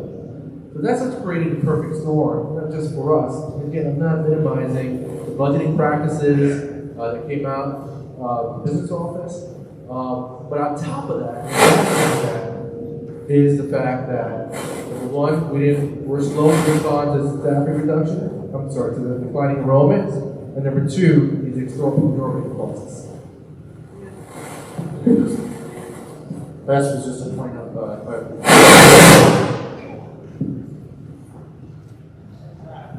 I think the technology is trying to tell us it's too late. On slide 19 of Mr. Belmonte's presentation, we did talk about world languages, but it broke it down almost like world languages and then college Spanish. So when we talk about world languages, we're talking about state mandates, or we're talking about across the board, we're talking about programs like direct French, direct Italian, girls talking Spanish. How are we using machete or scalpel? It all depends. So it's like certainly we don't want to use machete. There may be some minor programmatic changes based on enrollment. There's certain value in the former world language teacher, even though my certification is science. So that's what we have to look at. So again, the idea of reducing or eliminating world languages. The idea of reducing world languages is something that we don't want to contemplate, so it may be incremental. So that's what we're going to do. Thank you.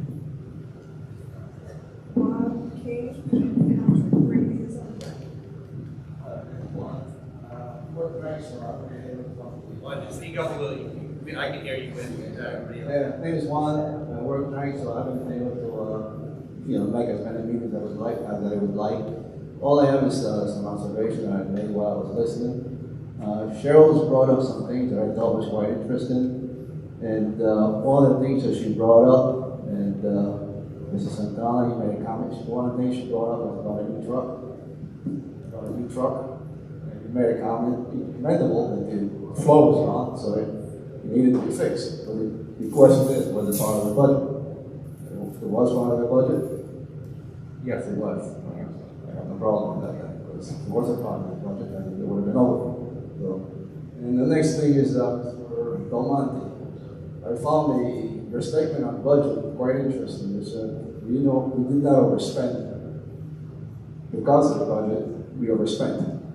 Now, I find that very interesting. To clarify, when the budget is overspent, essentially what there is a lack of revenue to pay for the excess costs. So that was what I was referring to. I understand that, but the reason why you have a budget is so that you can stay within that budget. Well, that is correct. And that's where the budget management and oversight was lacking and should have been in place. Right, so that's what I'm going.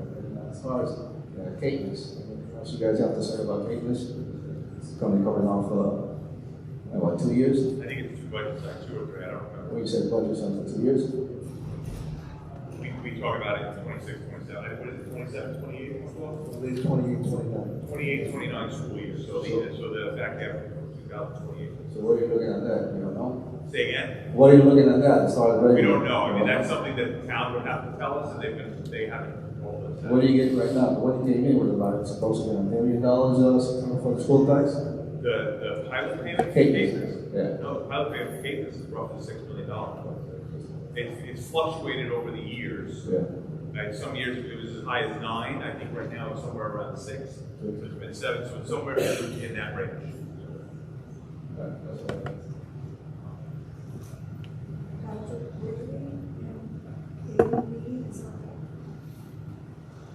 Good evening, my name is Pat Brady, President of Belfort Association. When I said I wasn't going to speak tonight, I wasn't going to speak tonight. I have a few things to address. One, President Hayes, my fellow member was called out by an administrator by name.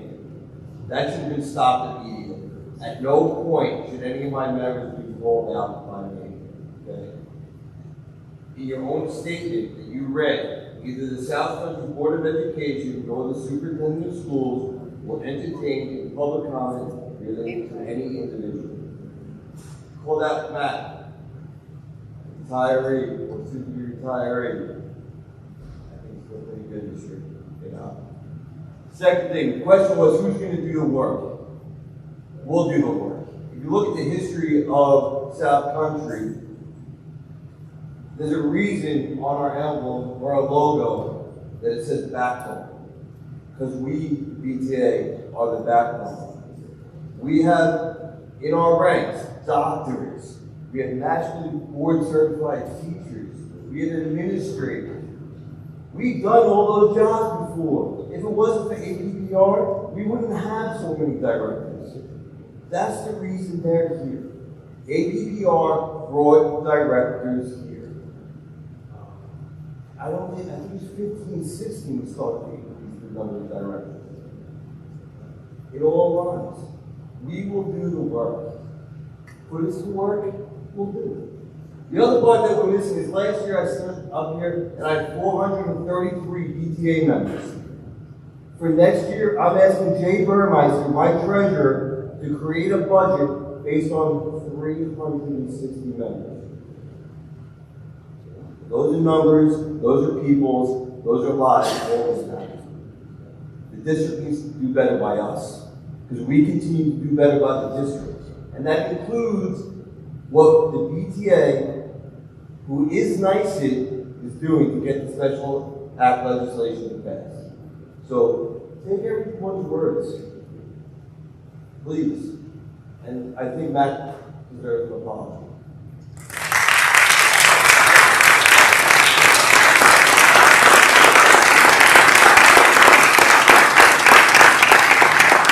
You guys are troopers. Everyone in this room is late. And to your point, saying keep asking questions, how do you expect us to show up for this? This is the middle of the night. And we are all working.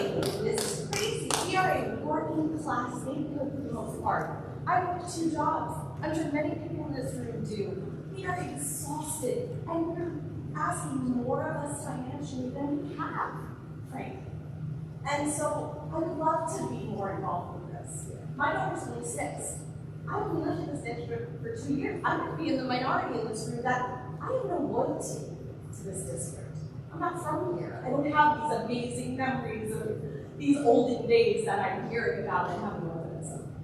So my question is, when I look at my options that are being put from me for this upcoming budget, and you're asking us to make a decision, why would I stay here? You talk about enrollment, right? Enrollment is down, plummeted. Why would anyone enroll into this district? Why would anyone buy my house now? To say our futures are destroyed is minimizing what is happening. So please tell me, why should I stay here? My family's not, I'm from Brooklyn, I'm from the city, and I wanted to move out here because I wanted these amazing Long Island school districts, right? So where is that? It's not here, except my taxes are still 10K. So I'm just very confused how this ended up on our backs.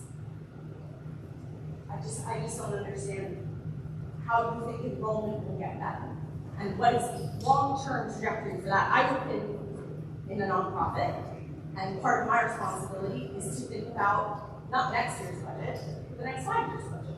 And so someone did ask that, and it wasn't answered. It's sort of, where are we going from there?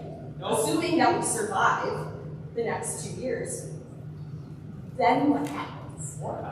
Like, how do we get out of this? So, to sum up, what happens next if we pass any of these things?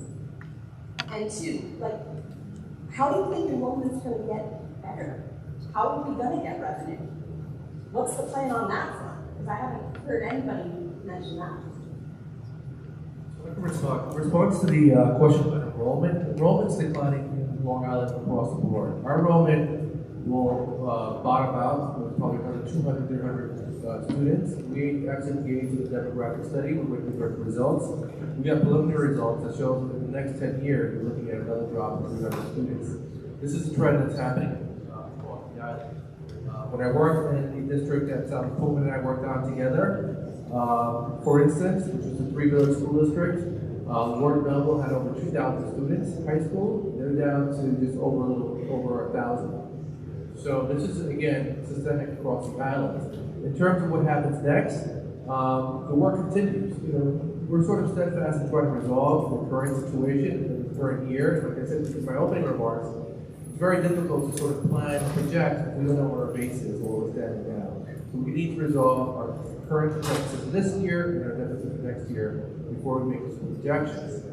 We're also going to be looking at the structure of our districts to see if there's a potential, again, for restructuring. What that means is our elementary schools, we have community elementary schools, that for some schools, we only have 2 sections per grade, meaning like for first grade, there's only 2 classes. That makes it incredibly difficult to balance classes out. So we really have to look at the structure of the district, which may mean closure of a building. And I'm not going to sit here and speculate which building would be closed, because we really need a comprehensive study, look at transportation impact, and how we give that service to students. Well, that was actually going to be another question in terms of the closures, because I think everyone in this room is very concerned about it. This is where the town also obviously wants to play about trying to belonging still existing at this point. So I mean, why isn't that part of this either? Because I've heard it get mentioned. I think when you put your list online about whatever, but I haven't seen any. That's part. Yes, so that's part of the long-term plan. Again, we have to engage in a study to see really how we can sort of service kids in the best structure possible. So obviously, I get your point. There's a lot of speculation and narratives about Frankie Law, but that might not be the ideal building to shut down in terms of our population of students and the square footage of the building. So, we don't want to make that decision in the absence of actual data. But part of, moving forward, again, is managing the current deficit and looking at our programs to see how we can preserve our programs, perhaps bring some programs back into the district to save on expenditures, and also shutting the building down, also an avenue by which we can increase revenue and leasing it out programs on both seats. But we really have to get through this first year, this current year, the next year first. But again, that's part of the long-term plan. But in terms of enrollment, I'm being very factual with it. Enrollment across the island is decreasing. Where are the students going? It's not that they're going, it's that the subsequent classes are smaller. So we used to have classes of over 300 students. My class is over 800. Great. Yeah. And so those are being phased out. Every year, graduating senior class, we reduce the district enrollment by 50 kids. So we had classes as high as like 330, 640 kids. We're going to level out at about 250 kids. still don't understand where those kids go. Like, why? They're just not here. They're not. So we did a demographic study. We're underperforming and we're cut 1/5 of our teachers. How can you expect somebody Well, right, to do that's- this? But they're not connected. Students are leaving. There was a demographic study. All right. There was a demographic study done about 10 years ago that predicted our current enrollment for this year. That was 10 years ago. I discovered this, I don't know if it was 2016 or 18 the study was done, but when you look at their projected enrollment numbers for the current year, the projected that would be somewhere where we're at. Yearly, they have to do birth rate and the cost of living, all those things. That happened long before we were in this district. Kids aren't leaving our district in droves. Our classes are just static. And we have also a transient population of students that comes in and out. When we look at our classes, except it's the high school classes, like I said, our current graduating class, I believe, is like 300, 330, 340 kids. Subsequent classes are much smaller. Newsday told us the study that came out earlier in the year. All districts across the island, maybe 3 or 4, where enrollment was actually going up. The rest of the districts were all experiencing decline. Newport, Point, Half Med, all of them in the community. It's just the demographics of starting families on the island. They're not starting later, not having families who started a year ago in other places. Yeah. It's not directed specifically at us. Same goal. Sure, but we're doing worse.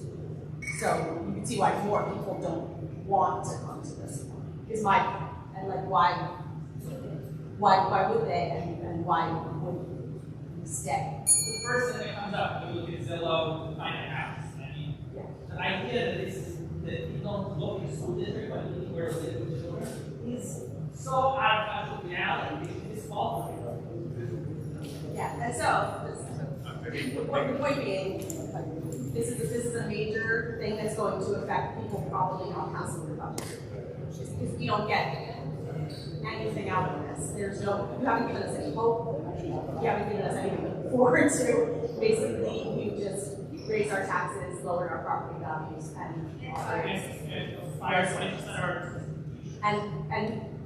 frankly ruined a lot of people's lives. So.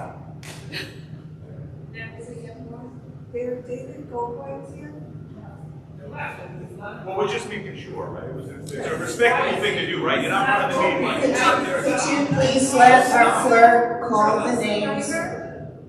Like you learn anything from the last one. If you are disagreeing, you are not allowed to participate in the Q&A.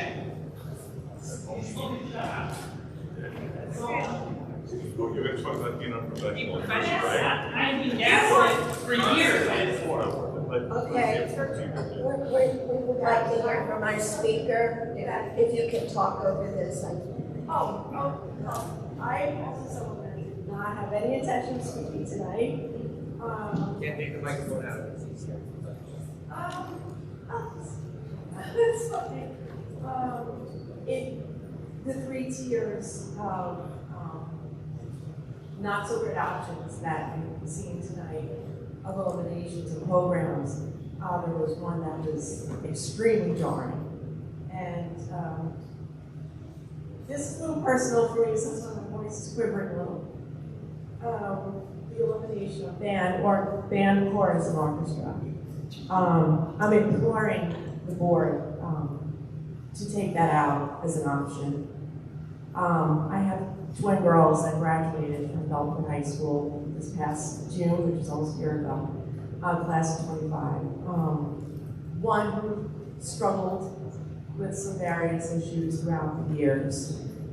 I can tell you, hands down, without a doubt, the reason she graduated last June was because of band, music, and orchestra. And I am, again, I was just so blown away that that was one of the options to be eliminated. So I guess her voice now, because she was up in Fredonia as a music ed major. So I'm speaking for her, for Riley, so if you could please think about moving that. really very happy with that. Thank you. I appreciate the comments. Thank you. Any, no more cards? I'm gonna make this one. Can you see the mic? Online, you're not hearing anything you say. All right, I think that's a little better. So, just in response to Mr. Brady's comments, I think what I want to say is, I can appreciate Ms. Carlson's response. I get that a name should not be used. Certainly, I've been the target of many comments, but I'm the superintendent, so I sort of take it. But again, so to sort of move forward, I'll offer you an apology, Mr. Kinnison. But I also want to say that, sometimes some of the words used directed at directors, there's only 4 directors in our district. So, by sort of default, it's like naming personal people. So I appreciate why Kerry wanted to respond, because we're down just to like 4 directors in our district. So to make sure allegations about their work performance was a lot, and I appreciate why Ms. Carlson had to speak. But Ms. Brady's right, the name should not be used, so I'm going to apologize. I would have preferred no apology, as that was not an apology. But thank you. It's an apology, Mr. Kinnison. Thanks for your attempt. When are you going to apologize for your failure to fiduciary responsibility to our district? I emailed this board asking for building aid schedule in 2024. You guys didn't do it. You didn't do long-range planning, and now here we are. Do we have a motion to adjourn? Sorry, a motion to, basically, we're adjourning this and we're going back into executive session. Motion by Trustee Willow, second Trustee Calderon, all in favor, got 4 down here, 5, 6 in favor, any no, I'm just recording the votes, the motion passes.